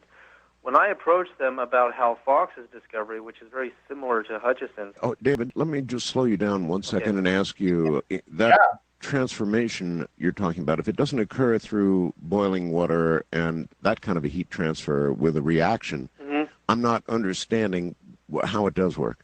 Well, the way it works is, do you understand... That's good on art. He's like, you know what? heat alone doesn't do it in other circumstances. So tell me what's up. Photoelectric effect, which is how Einstein won the Nobel Prize in the beginning, is the You say that, transference what does of it mean? electromagnetism either through light or through radio waves or through even gamma emissions or beta emissions, which is just pure electron emissions. What happens with unstable material is it's emitting radioactive waves. And now those waves can be converted directly to electricity. It's very similar to how solar... Well, things can be converted to electricity relatively simply. So. Well, kind of. So, like, the way you do that, like, that is how nuclear reactions. Right, but you have it spin a turbine or whatever, right? Yeah. Do you know how you do it? You do it by having water, like, it transfers heat and it makes steam, and then you spin it. Yeah, spin a turbine. Yeah. You just do it directly to electricity. And I'm like, how? How do you do you? Yeah, you're saying those words. How do you? Right. Yeah, you're not running it through a cube, a little cube that you just plug in. Well, yeah, no, you're not. Like if there was a reliable, efficient way, or a reliable way to just directly transfer beta radiation to electricity without having to go through the medium of some coolant and stuff. Like they would do it. Nuclear reactors. They would, yes. Because like in engineering, you lose energy in every step. Yep, that's right. Every conversion step.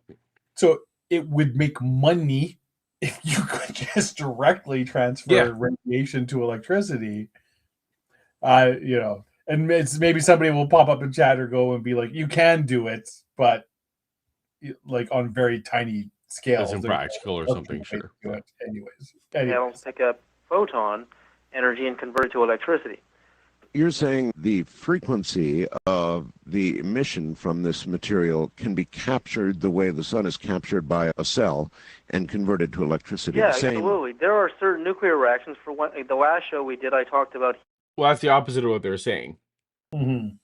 He's now saying that the shed electrons, and I'm too far gone to remember if it's electrons or protons, but I think it's electrons that are shed in nuclear decay. Yeah. Yes. Yeah. So at first he was saying, well, we just freeze them in space and time so they don't even shed electrons. Yeah. And now he's saying, no. We don't freeze them in space and time. We just capture those stray electrons for good. Yeah. Which I mean, they're now benevolent. You do. Yeah. Like you get carbon or various things like that. Like not every nuclear decay is harmful. No, they all release electrons and energy, and it's captured energy somehow, and just kind of like carbon-14 converts down to carbon-12, and that actually helps a lot of things around here. So Helium-3 doesn't even use heat; it converts everything directly. It produces charged protons. When you fuse helium-3, you produce a huge amount of energy. It's 9 times more efficient than uranium per fusion. So fusion is not the same as nuclear decay. So okay. No, he's not wrong, but he's also I think that's not the same thing. Yeah. The numbers you're saying are right, but what do you?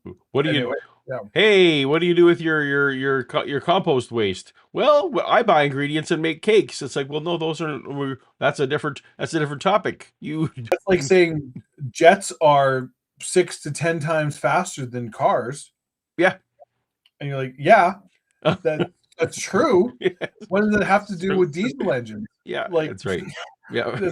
None of this has anything to do. Like, that's a true number you threw out. It's right. But those two things are not in any way remotely related to each other. Anyway. Weight, and there's no radioactivity, and it doesn't boil water like uranium does. You slow fission uranium to produce the enormous heat. You boil water. Whenever you boil water, you lose 60% of your initial energy, and then that's how nuclear power works. And then you have all this radioactive waste to deal with. Well, the waste, there's different types of waste. There's high-grade waste is the pellets, the uranium pellets. And that stuff is still producing energy, and it's still radioactive highly when they, dispose of it.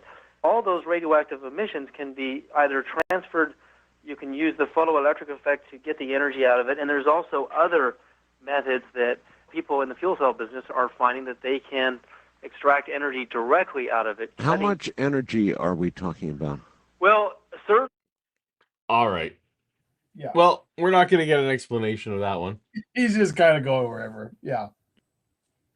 That was a good episode, Dave. You picked a good one. We called her good. We got lucky. We Yeah. did indeed. Well done. Do you have a joke for us with which to end the show?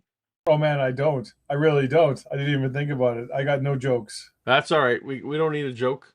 We We'll will then say, hey, thanks. Shout out again to our sponsor, Charity, in this season where we try and prioritize giving and selflessness and kindness. Be kind. You know, Be kind. that's right. to That's everyone. what we can ask everyone. what we Just say. be kind to each other. It doesn't actually cost anything to be kind to someone. Yeah. Just be a little kind. So And we love each and every one of you.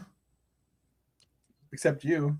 yeah, well, I was gonna say you know which one of you it is that you know which one you are. Yeah. And Kip's not here, so I can say that honestly. All right. All right. Thanks for Happy everyone for holidays. watching the show. We will see you in the new year, 2026. We're going to do it. We're going to light it up. Cheers. Good night, everybody. And that's the end of our show.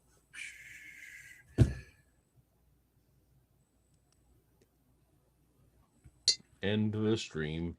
Stream has ended. Stream is ended. This pizza's so fucking good.